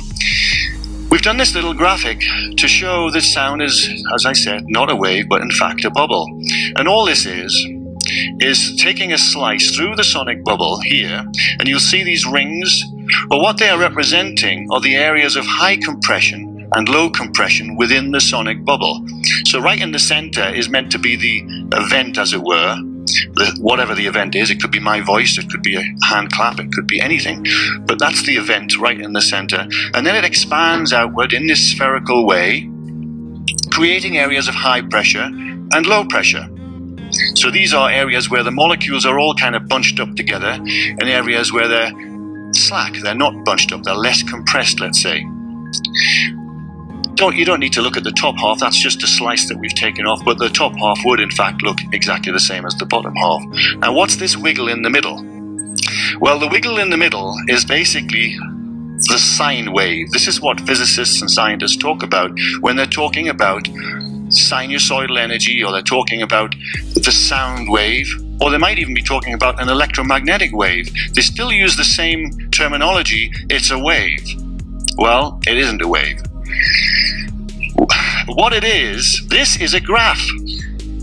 It's a graph of the energy, of the law of the energy. Let me just explain a little bit more what I mean by that. So if this is the sound bubble at the bottom here, can you see? You might be able to see these little dotted lines going up. Say that one there, for example, if I can hold my hand steady enough, that one there is coming right from the outside of the sphere where it's kind of really dark, meaning that the energy is really compressed in the bubble at that point. So look where it goes on the graph. That goes up to this point here, which is the top of the graph, if you like. This is the high energy. So in graphic terms, that's the top. But look here, this bit here where it's like clear, there's not much compression of sound. In other words, if you go up there, you get to the 0 point, meaning that there's hardly any compression at that point. So if you follow that law, as it were, it's a mathematical law. The way that sound propagates is to what is called a sinusoidal law. Now, you don't need to get, if you're not mathematicians, or you were never very good at math, you don't need to worry about it. The main thing to remember about this sinusoidal law is that energy can never go from point A to point B instantaneously. It's impossible. To do that, you'd have to exceed the speed of light, and you can't do that. Well, I don't believe you can. The point is that anything, take a pendulum swinging backwards and forwards, it can't go from this extreme to this extreme instantaneously. It takes time. And as it goes backwards and forwards, so it builds up its velocity, comes to a halt, reverses direction, and goes back the other way. This is a periodic motion, backwards and forwards. And that's what sound does. So as this sound sphere is expanding, it is not only expanding, but the outside of it is kind of trembling. It has a tremor. And it's the tremor which is the sound. Yes? And that is what that graph is all about. It's actually showing us that the law of the energy looks like a wave. And this is where the big confusion has come in science. Scientists everywhere talk about sound waves. They also talk about electromagnetic waves. So I need to put you straight on that as well. There's no such thing as an electromagnetic wave. All electromagnetism is spherical. Exactly the same as sound. It's spherical, different kind of energy, but it's still spherical. It might be hard to swallow, but as I said, open your hearts, and maybe it'll go in. So this is why the language is so important. And this refers to the languages that were dispersed in Babylon. And Babylon, or Akkadian Bavalim, is the gateway of God. In other words, the vaginal, the throat, the vibrational gateway of God.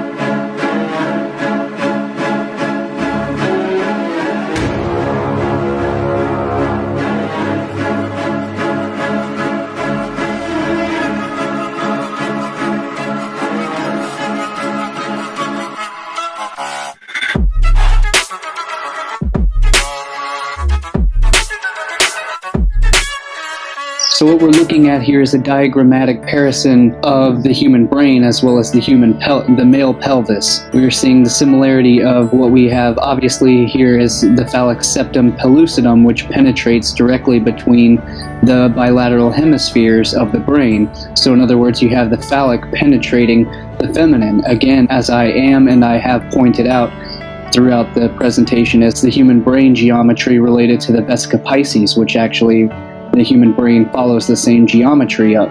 So again, here we're clearly seeing the phallic penetrating the feminine. So we have the duality creating the geometry of the human form. So we have the septum pellucidum here penetrating down. And this is an exact, well, not an exact, but it's a very similar geometric structure as the human pelvis. As we're seeing here, we have the cross-section of the prostate and the fascia of the prostate and the sheath of the prostate, which penetrates down into the bulb of the penis, just as the septum pellucidum and the third ventricle penetrates down into the fourth ventricle. Directly penetrates the bilateral symmetry. And you can see sort of the butterfly wing-shaped pattern of the lateral ventricles, as I've covered in the previous 2.5-hour presentation of the monarch butterfly within the human brain. And so again, we're seeing the butterfly symmetry of the pelvis, which I just showed with the human pelvis and the sphenoid bone. And this is another cross-section of the pelvis directly relating to the human brain as well, with the same geometry. Now, I know this isn't exact, but if you pay close attention, you can see the similar geometries here. You can see the wings cross from both sides here. You can see the prostate area cross-section here penetrating down, just as the lateral ventricles penetrate down to the third ventricle, down to the fourth ventricle. So again, you can see with the bulb here, the bulb of the penis and the bulbous fourth ventricle down towards the brain stem, towards the cerebellum down here. So again, you can see the clear similarities. Although it's not identical, you can see the same, you can see the resemblant structure. Now, I almost forgot to mention here that the prostate is also what produces crucial and critical seminal fluid, which provides the main component of semen, or the fluid of reproduction. And just as the ventricles within the brain are also the main component which produces the cerebrospinal fluid, the main fluid, the main component, which I'm going to cover here further in depth here in just a moment in the video, about the crucial aspect of the seminal fluid and the cerebrospinal fluid as well. And since we're on the areas of the septum pellucidum and the lateral ventricles, this is obviously the same geometry as the Greek letter psi. Again, here you have the wings, or the chalice. You have the chalice, the Holy Grail. You have the Holy of Holies here within the lateral ventricles, and the third ventricle, which penetrates the two. So again, you have the chalice and the masculine penetrating that chalice, the blade in the chalice. You have the masculine penetrating the feminine, the penis penetrating the womb, the symbol of the psi, the Holy Trinity. And again, this is the Greek letter psi, which relates to the psi, which means the mind, the psyche. So you have psi and psi. The similarities of the language are not just similar by coincidence or by accident. There's a specific reason, because psi, S-P-S-Y, comes from the Greek psi, meaning parapsychology, a form of mental energy, a form of psychic energy. And as I was explaining far earlier towards the beginning of the presentation about the psi, or being used as the trident, as the weapon of the trident, in reflection of the destruction, the destructive principle of Neptune and Poseidon, as well as Shiva, the creator, preserver, and destroyer, in reflection is of the mind, referring to the destructive power of the mind, which must be overcome and must be balanced through meditation and healthy practices. It must be balanced out. And that is why the aspect of Shiva is again depicted with the serpent wrapped around his neck in a benevolent form, signifying that he has overcome, he has come to a perfected state of ascension and overcome the destructive nature of the serpent within himself. He has risen the kundalini, he has risen the Uraeus. And again, as I've covered in the previous presentation, when you see one holding the serpent, it signifies that they've tamed the serpent. This is very unique and very interesting. The Vedic Devata called Ganesh represents the ventral view of the human brain. This is from Professor Tony Nader, medical doctor, PhD in human physiology. Expression of Veda and the Vedic literature, page 333. Funny numerology there. The Vedic Devata are the various aspects of natural law that organize the entire universe and maintain it in perfect order.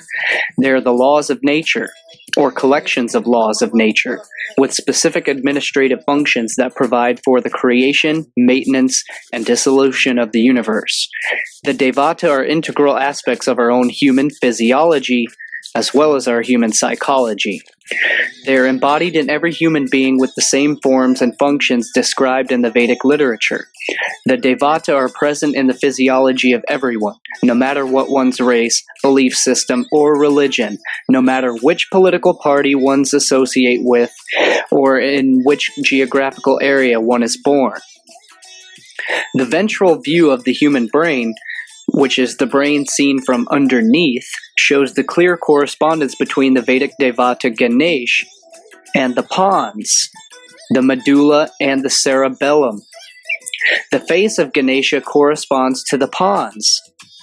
The medulla corresponds to the trunk of Ganesha, the trunk of Ganesh. The roots of the trigeminal nerves represent the eyes of Ganesh.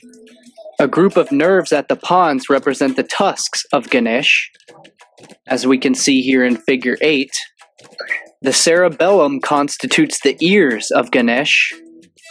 These structures not only look just exactly correspondent to Ganesh, but their functions in human physiology correspond to the functions and activities ascribed to Ganesh. Ganesh's place is at the door of the brain, called the medulla. The enlarged image shows 2 big ears, a trunk, and tusks. So Ganesh sits at the door of the mind. He is the gatekeeper, and he decides who should go in or not. If a negative influence tries to enter the brain, he stops it right there. Therefore, he is called the Vina Vinayaka, remover of obstacles. These obstacles are of the mind. And notice specifically that one of the key aspects of Ganesh is the symbol of the psi, located on the forehead or the third eye. Again, the psi of the psychology. And I know it would be easy for one to be skeptical about this and assume that this drawing of the human brain is just emphasizing a likeness to Ganesh. But this would not hold water, because you can look up any ventral view of the human brain, and you can see that this is exactly correspondent, which is likened to Ganesh. So once again, we also have the phallic representation located within the human brain. Again, this is obviously the image of the elephant, but it's obviously a phallic representation, visibly phallic in nature. And I want to make sure that you understand this here in reference to Ganesha and the human brain. So you have to notice the exact representations of the symbolism, which is that the Ganesha has the distinct division down the very center of his trunk, just as the human pons and the human spinal cord directly represents the division of the brainstem of the pons into 2 segments, which are known as the pyramids of the brain, the direct division down the trunk, which are the pyramids. And the central tusks, which would represent the tusks of Ganesha, are the accessory nerves, and also the vagus nerves, where the Christ is crucified at the 33rd degree, at the 33rd vertebrae, the base of the human spine, of the basal ganglia, where the cerebrospinal fluid crosses and is crucified by the vagus nerve on either side. It is crucified between the vagus nerves. And so also depicted very distinctly in the artwork of Ganesha is the depiction of the third eye, or the pineal gland, which is located directly here, which would be the third eye of Ganesha, of the elephant, which the pineal gland would be located in the human brain right here, but on the top of the diencephalon. So this is the bottom view of the the bottom view of the pons, and the bottom view of the brain, where the pineal gland is located right here at the top of the diencephalon. And then depicted on the crown of Ganesha is direct correspondence. Notice the little dot is the exact location of the pituitary gland. So again, located right on the psi of Ganesha's forehead, the psi, the psychology, the psyche, is the exact location of where the pineal gland is located in the brain, at the top of the diencephalon. And then you have the little gem on the crown of Ganesh is the exact representation of the location of the pituitary gland. This is the pituitary gland located right at the base of the optic chiasma. And again, the tusks, this is right where the vagus nerves attach to the base of the brainstem, attached to the basal ganglia. This image here is the correspondence of the Egyptian Atef crown, which was typically worn by Osiris, which likely represents the lotus blossom, the conical shape of the head, the conical shape of the lotus blossom, which the Atef crown worn by Osiris typically depicted the Oreos serpent located directly on the third eye and was flanked by two of the feathers, ostrich feathers, which were said to have represented possibly the Bennu bird. And again, the key aspects of the Atef crown, as related here, was the Oreos sun disk located on the third eye, or representing the pineal gland, the enlightenment of the third eye, a direct representation of the glands located within the human brain, and the correspondence between the Atef crown and the human brain, and particularly the essential organs of the human brain, which is the correspondence of the two glands. You have the pineal gland, as depicted as the very center of the ventral view of the human brain. You have the two ostrich feathers, the two flanking ostrich feathers of the Atef crown. You have the location of the pineal gland and the location of the pituitary gland.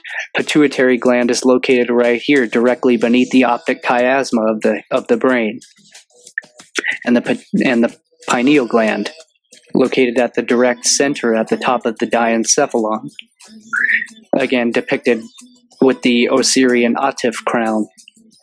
And again, you have the two serpents of the kundalini, the Pingala, the Ida and the Pingala, the two serpents which run the circuit of the human nervous system all the way down the spine and up, and finally climaxing at the human brain in the left and right ventricles of the human brain, and the circuit, the arcing between the two glands of the two electrical glands of the brain, the pineal and the pituitary, the masculine and the feminine, or vice versa, since the pituitary is actually represents the pair of balls, and the pineal is located directly in the vesica piscis, as I've just shown here.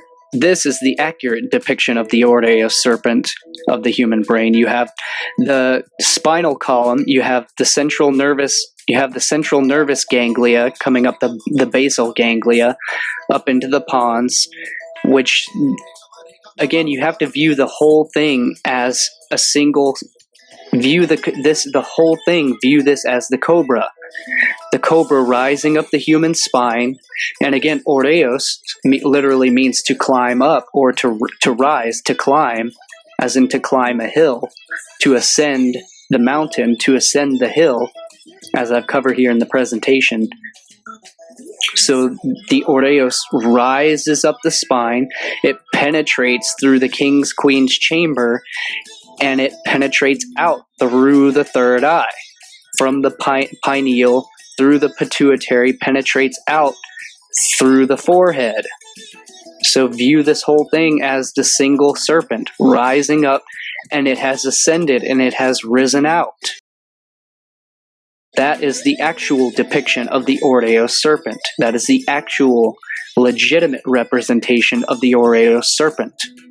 Right there. Imagine the serpent, imagine the cobra, the king cobra rising out.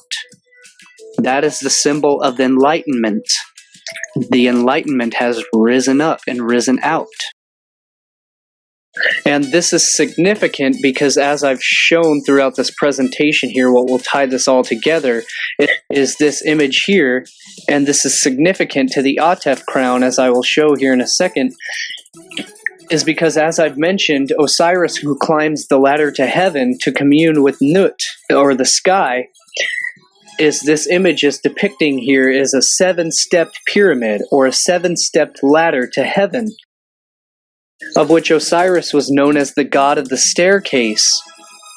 And so the symbolism here is very obvious to what I'm showing throughout this presentation, is the reason why the serpent, this is the exact reason why it shows the serpent ascending the staircase, and it shows the serpent as at the divide point in the exact same image as I'm showing here as the Hebrew letter Hebrew resh, which means head,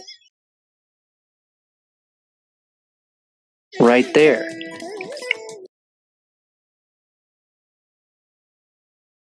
And the basal ganglia of the brain corresponding to the Ordeos serpent, which is why the Ordeos serpent is at the divide between the lower base of the pyramid, or in other words, the Jed pillar, the spine, the cosmic pillar, the world cosmic axis, and this is why the serpent divides between the spine, and Osiris sits upon the throne.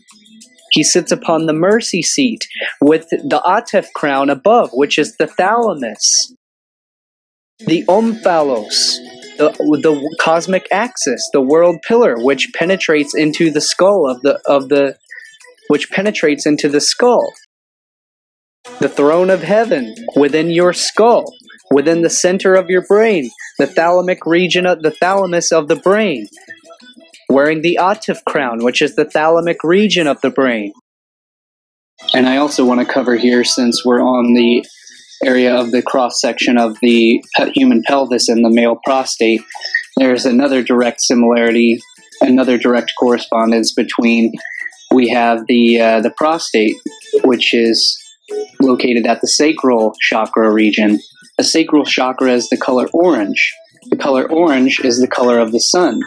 The Egyptian Hathor sun disk represents the sun.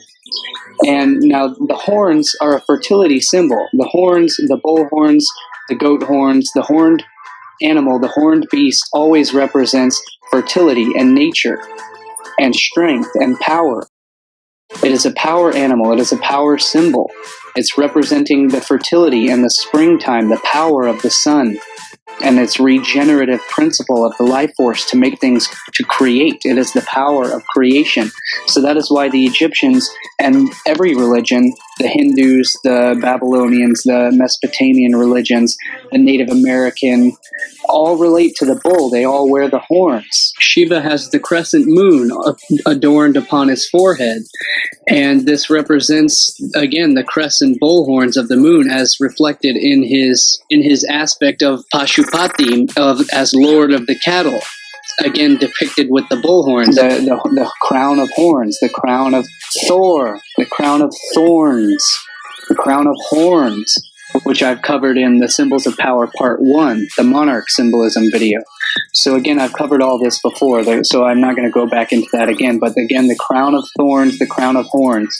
And in the previous Symbols of Power Part 2, I've covered the Uraeus serpent as well throughout that presentation. So I'm not going to rehash that in this one as well. You can go back and you need to go back and watch that one to get the full context here. But again, so that is the significance of, again, we're seeing the significance of the male aspect. And again, the as above, so below the belt. As in astrophysiology, the astrotheology of the solar essence reflected within the body.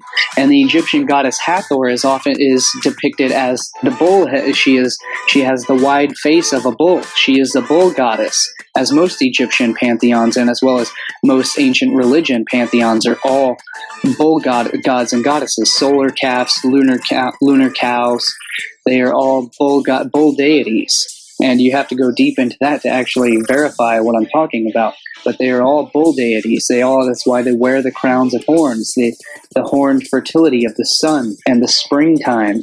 So this is exactly why the Egyptian goddess Hathor, again, who is a bull goddess, has the face of the bull and the ears of a bull, and that's why she has the wide face. She has such a wide face because she's the bull. She's the cow goddess, the lunar solar cow goddess, and she is an exact representation of the female uterus.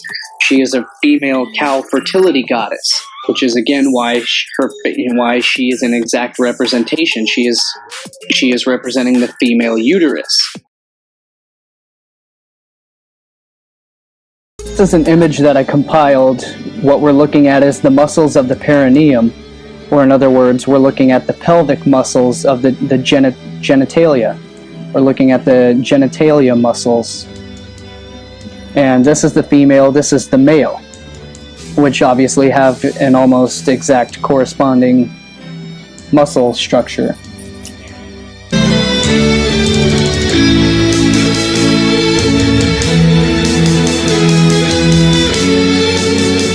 Okay, I got a kick out of this. You're gonna love this.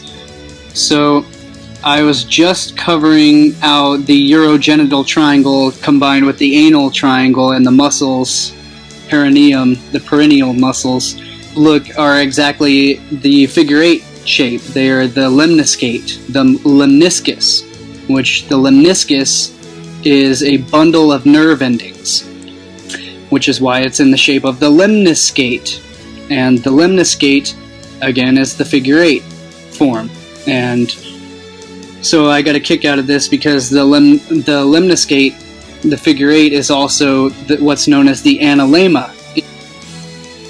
So I mentioned earlier what we're looking at are called technically, medically called the perineal muscles, but you can easily alternately pronounce that the perineal muscles. And this is no coincidence, and this is no mistake. And as I'm showing you here, there is a direct link between the muscle's shape as the lemniscus, or in other words, the analemma, and the analemma again covers the cycle of the perennial year. It's the path of the sun throughout the year. The perineal muscles, the perennial muscles.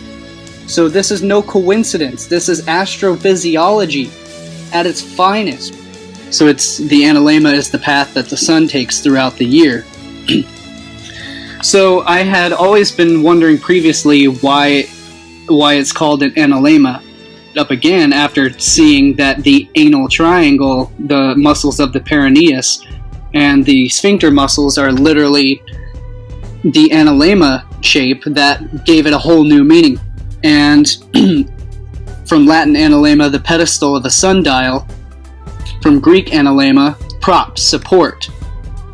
But it gets interesting when we get to the roots of the word. In other words, from ana, meaning upward. In other words, to lift up. And lambani, to take. So analemma literally means to take up. And as I just showed you, the symbol of the Ouroboros, the Leviathan, the lemniscate, the serpent eating its own tail. And this makes me think, it's funny, analemma, the Ouroboros, the snake, the serpent, takes us to astrolabe. And the astrolabe is from medieval Latin, astrolabium. And I find this interesting because, again, as we've already covered, labium means lips. Astrolabe is linked to the analemma, and it's related to taking up, it's a star-taking instrument. Lemma is something received or taken. So what about the anal triangle and the sphincter muscle relates to something received or taken? In other words, to take up. The anal lemma. And I know this is very crude, but it's also very interesting and very crude and very humorous, but very interesting nonetheless. So I think that, this definitely went off track, but I had to put this in there because it's interesting. Oh yeah. And so when we look up anal, just to confirm this, from Latin analis, of the anus is the inferior opening of the alimentary canal. From Old French anus, from Latin anus, meaning a ring, anus. From ano, ring, as in analemma. So called for its shape, compare Greek dactylios, anus, literally ring for the finger. Dactylos, finger. The dactyl means finger, hand. So the anus is literally the ring for your finger. So I think that, it's obvious to see the correspondence between the muscle structure of the perineum and how it directly relates to the human form. In other words, I guess you could say this is the fractal, the larger fractal of what is within. As within, so without. we've got the human structure right here within the human genitalia. And this is why the human sexuality and the sexual organs are so sacred. And we can see the similarities of this here is the gluteus maximus muscle, so in other words, it's the butt muscle, and it's in the exact corresponding spot as you sit in meditation or yoga. You sit on your gluteus maximus. And we can see the similarities here, the similar shape between the hands, which when we look deeper into the symbolism of the hands, that is actually the vesica piscis, as I just mentioned, which corresponds to the female anatomy, which corresponds to the female sexuality.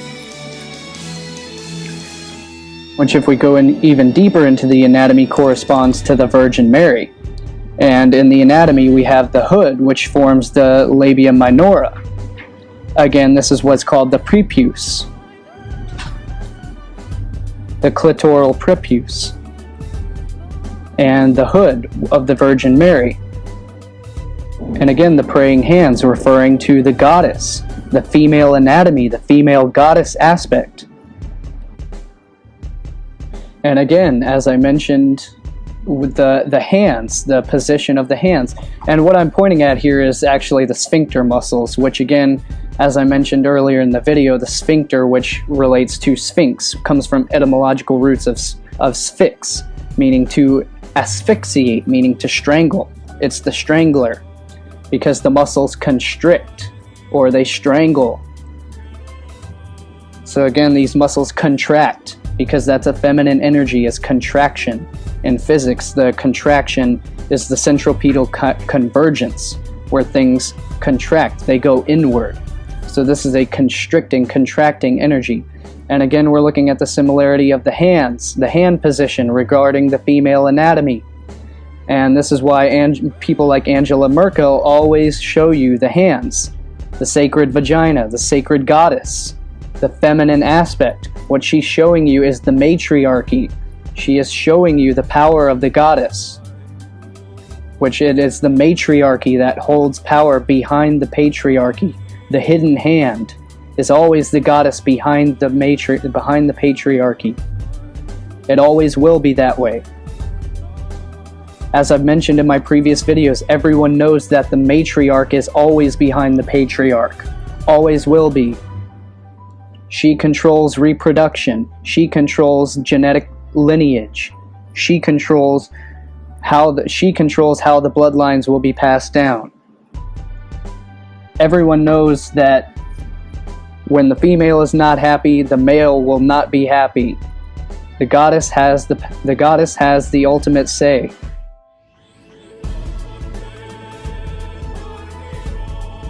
So again, as I've covered throughout this video, is I've included the symbolism of the Masonic arch, or the Royal Arch, as well as the obvious Freemasonic compass, the square and the compass, which is the main, most prominent logo or symbol for Freemasonry.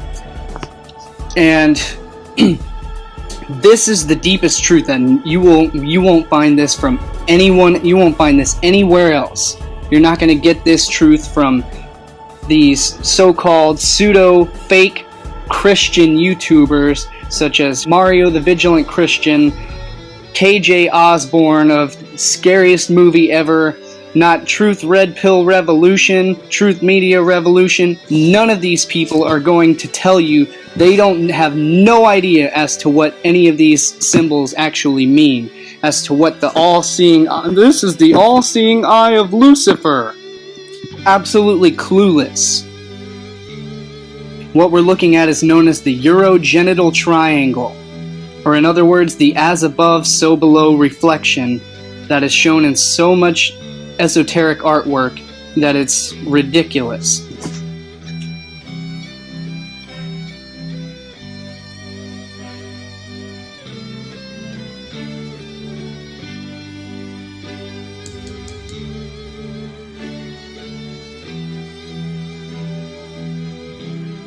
And this is what no one else is going to tell you, is that, as you can see here, we have in the Masonic compass, which draws feminine curves or arcs, you have the arch, or the keystone of the arch, which represents the clitoris, as well as you have the legs of the entire body of the clitoris, making up what's known as the urogenital triangle. And then we have the square down below, which draws phallic straight lines. In other words, it draws angles. And the V is the ruler, and that corresponds to what is known as the anal triangle, which consists of the perineal muscles which attach to the pubic archway, the pubic arch. And in the center we have the gateway, or in other words, the vaginal gateway, from which all life emerges, from the darkness of the womb, the cosmic womb, from which we emerge from a separate realm into this realm. All life is born out of the darkness, comes through the gateway.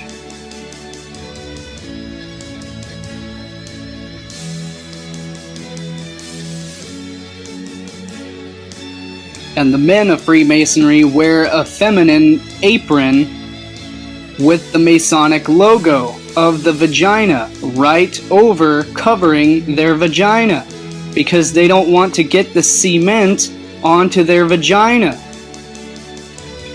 So when you actually want to know what the real all-seeing eye in the pyramid of the Illuminati, the symbol, is all about, all you need to do is look to the human body, which is what it's all about. And this is what none of the Christian YouTubers or the Christian, so-called fake Christian truthers are going to tell you, because they have no clue. They have no idea what they're talking about.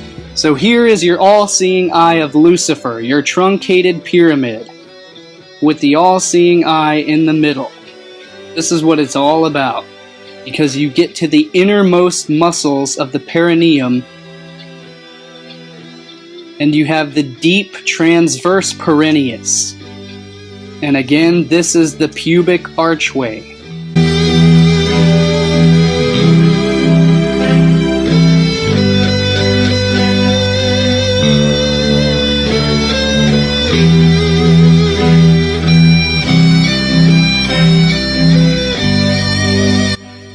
Stedman's medical dictionary describes the innermost layer of the brain as tender mother. The innermost layer, the pia mater, which is Latin, again, tender mother, is a thin, delicate membrane that inspired some early neuroanatomists with a poetical bent to compare the way this membrane envelops the brain to the gentleness of a mother caressing her infant. Note again, the medical dictionary refers to this inner part of the brain as a mother caressing her infant. Does this begin to make sense to you as to who the Virgin Mother is? The outermost layer of the brain matter is called the dura mater, meaning tough mother, and the inner layer, the pia mater, the tender mother, between the two lies a reticulated layer of tissue called the arachnoid, whose appearance reminded one of a spider's web. Arachnoid, the web, the curtain, the veil. It's in the brain, separating the outer from the inner, just as the temple veil separates the inner from the outer. Arachnoid literally in Latin means old spider mother. The Native Americans have legends of Spider Grandmother, who is the creator of heaven, who wove the web of the stars.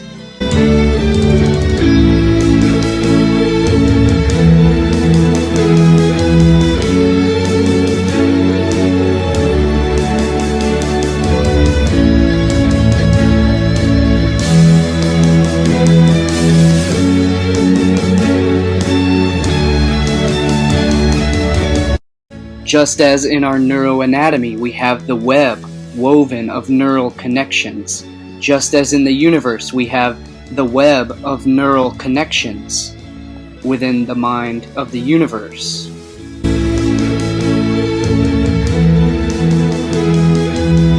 So again, we've covered the meanings of sacred, sacral, as well as the sacral energies, the sacred sacral energies, which revolve around sex, impulse, urges, survival, and the sacral regions, in other words, the sacred sexual regions, The reproductive glands are also where we find the sacred secretions, the secretions of the sacred hormones. Hormone comes from hormon, meaning urge, impulse, instinct. In other words, our first most basic urges. The words secrete and secret are etymologically linked. The secret, the secretions, the sacred secretions, the sacred secret. So again, this links directly the connections between the sacral region, the sexual regions, and the pineal gland, as well as the pituitary gland in the brain, which also produce the sacred secret, the secretions of the hormones, of the hormone, the urge, the impulse. So again, this directly links the as above, so below the belt. As within the brain, so below the belt. And again, the fornix and the pia mater, or in other words, the vault of heaven, and the tender mother and her vault within the brain, the vesica piscis. So the chrism, the Christ, sits within the vesica piscis, the tender mother, in the arms of the pia mater, of the tender mother. And within the brain, the word Christ comes from Latin and Greek chrism, Christos, or oil.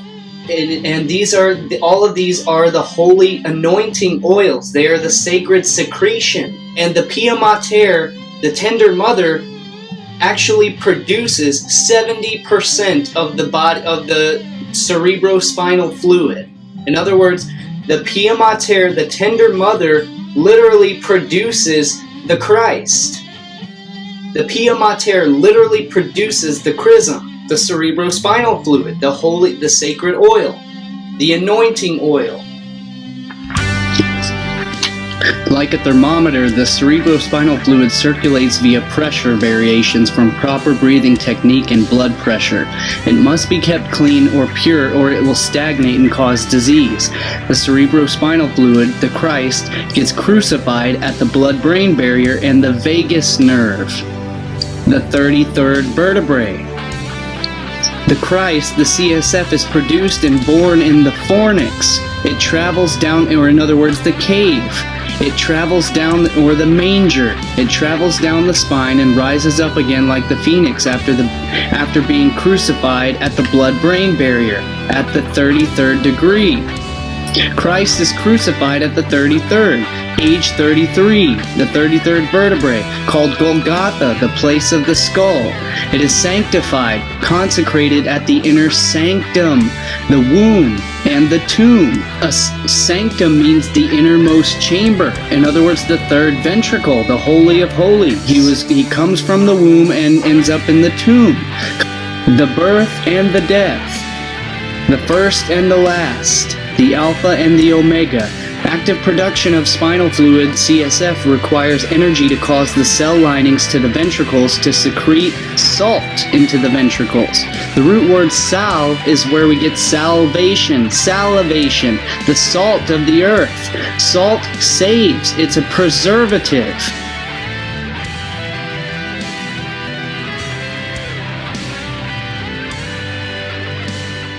Christ is the anointed one. And you anoint something by anointing it with the sacred fluid, the milk, the cream. This brings us back to Proto-Indo-European root gu, to pour a libation as the root word for God. This is why you have to get down on your knees to receive the sacred cream, to receive the fluid onto your head, to get anointed with the sacred fluid, with the cream, the milk, the oil, to the land of milk and honey. What's the only substance that is sticky like honey, the consistency of honey, and is the color of milk? What is the only substance? It's the sacred secretion. It is the semen, from where we get the words like seminary, seminal. Seminary literally means a breeding ground, from seminarius, meaning of seed, literally from semen. The genitive is semenis, seed. The semen, the seed. The cum, meaning with or together. Meaning school for training priests. Commonly used for any school, but especially academies for young ladies. literally a breeding ground. And this is why in the Catholic churches, this is why we find the pedophilia. This is why they're always associated with the children and the sex scandals, the pedophilia, trafficking. Most religious terminology and symbology is rooted and stems from the seed or the seminal, literally from the seed of ancient fertility rites, rites of passage, and sex, because the sacral regions are where the most nerve endings in the body are located. And this is why when you have an orgasm, you have a godly experience. You have a communion with God. A cum-union, with Latin root word cum, does indeed connect etymologically to sex. Latin cum meaning with or together. And the only way that you come is you come with, or you come together as one. You become one with God. You come together with your sexual partner. Sure, you can do it individually, but it comes from together. It comes from two being together or multiple. So it does link etymologically with the word come. And so when you graduate with honors or cum laude, you are indeed graduating or being anointed with the benefits. You are receiving the benefits. You're receiving the blessing. You're reaping the fruits of your labor. Just as the child is the fruit of the woman's labor. You're being anointed with the benefits. The knowledge of all the universe is evil. You keep them away from it through fear. You tell them to fear it at all costs. Therefore, they will never awaken. They will never have knowledge. That is how you control humanity. And as always, thank you guys for taking the time to watch the video. If you're new to my channel, make sure to subscribe to the button down below. Hit the bell notification button next to that and click get notifications for the channel. That way you're not missing any of the future updates. So that way you continue to get notifications from my future videos and my future presentations as well. Hello everyone, my name is Cullen Smith. I'm a published author. Today I would like to introduce you all to my brand new published book, The Hive Mind Invasion of Civilization, a compendium of esoteric science, symbolism, and universal secrets. If you'd like to purchase this book, you can head over to my brand new website that I've set up. It's still very bare bones. There's a lot of work I need to do on the site, but for now it's got the basic things that I need on there until I upload all of my content. You can sign up for the newsletter to receive email updates on all of my posts as I begin to populate the site with all of my archives of articles, books, videos, and films and courses and all of that good stuff. So you'll get notifications as I begin to populate the website with all of my content on it. So that's a good reason to sign up right now, even though there's no content on it yet. But you can pick up my books there. I've got my Hive Mind book. I've also got a couple other titles that I've released for, which are just study aids. They are journals such as Divine Manifestations, a dream journal to log your dream and awakening experiences and to highlight any insights or intuitions that may come to you along your process of growth and exploration of all of this content. I've got a food journal to log your nutritional progress and to log your health and fitness progress as well. And I've got a 50 Days of Gratitude journal as well, and I will be releasing several more titles as well to help expand and explore your own creativity and things of that nature. So these make great gifts for any friends, beloved family, any loved ones. So these are great gifts that you can pick up and also support Lifting the Veil and the work that I do in the process. So feel free and head on over to my brand new website, liftingtheveil.tv. And I will see all of you there. All right, have a great day. Thank you. My name is Cullen Smith. This is Lifting the Veil. You can find all of my full books, presentations, videos, films, articles, posts at subscribestar.com/liftingtheveil. Patreon has suspended this work and my account and income stream for this content. So if you are a supporting patron, then please I ask you to move your support over to subscribestar.com/liftingtheveil.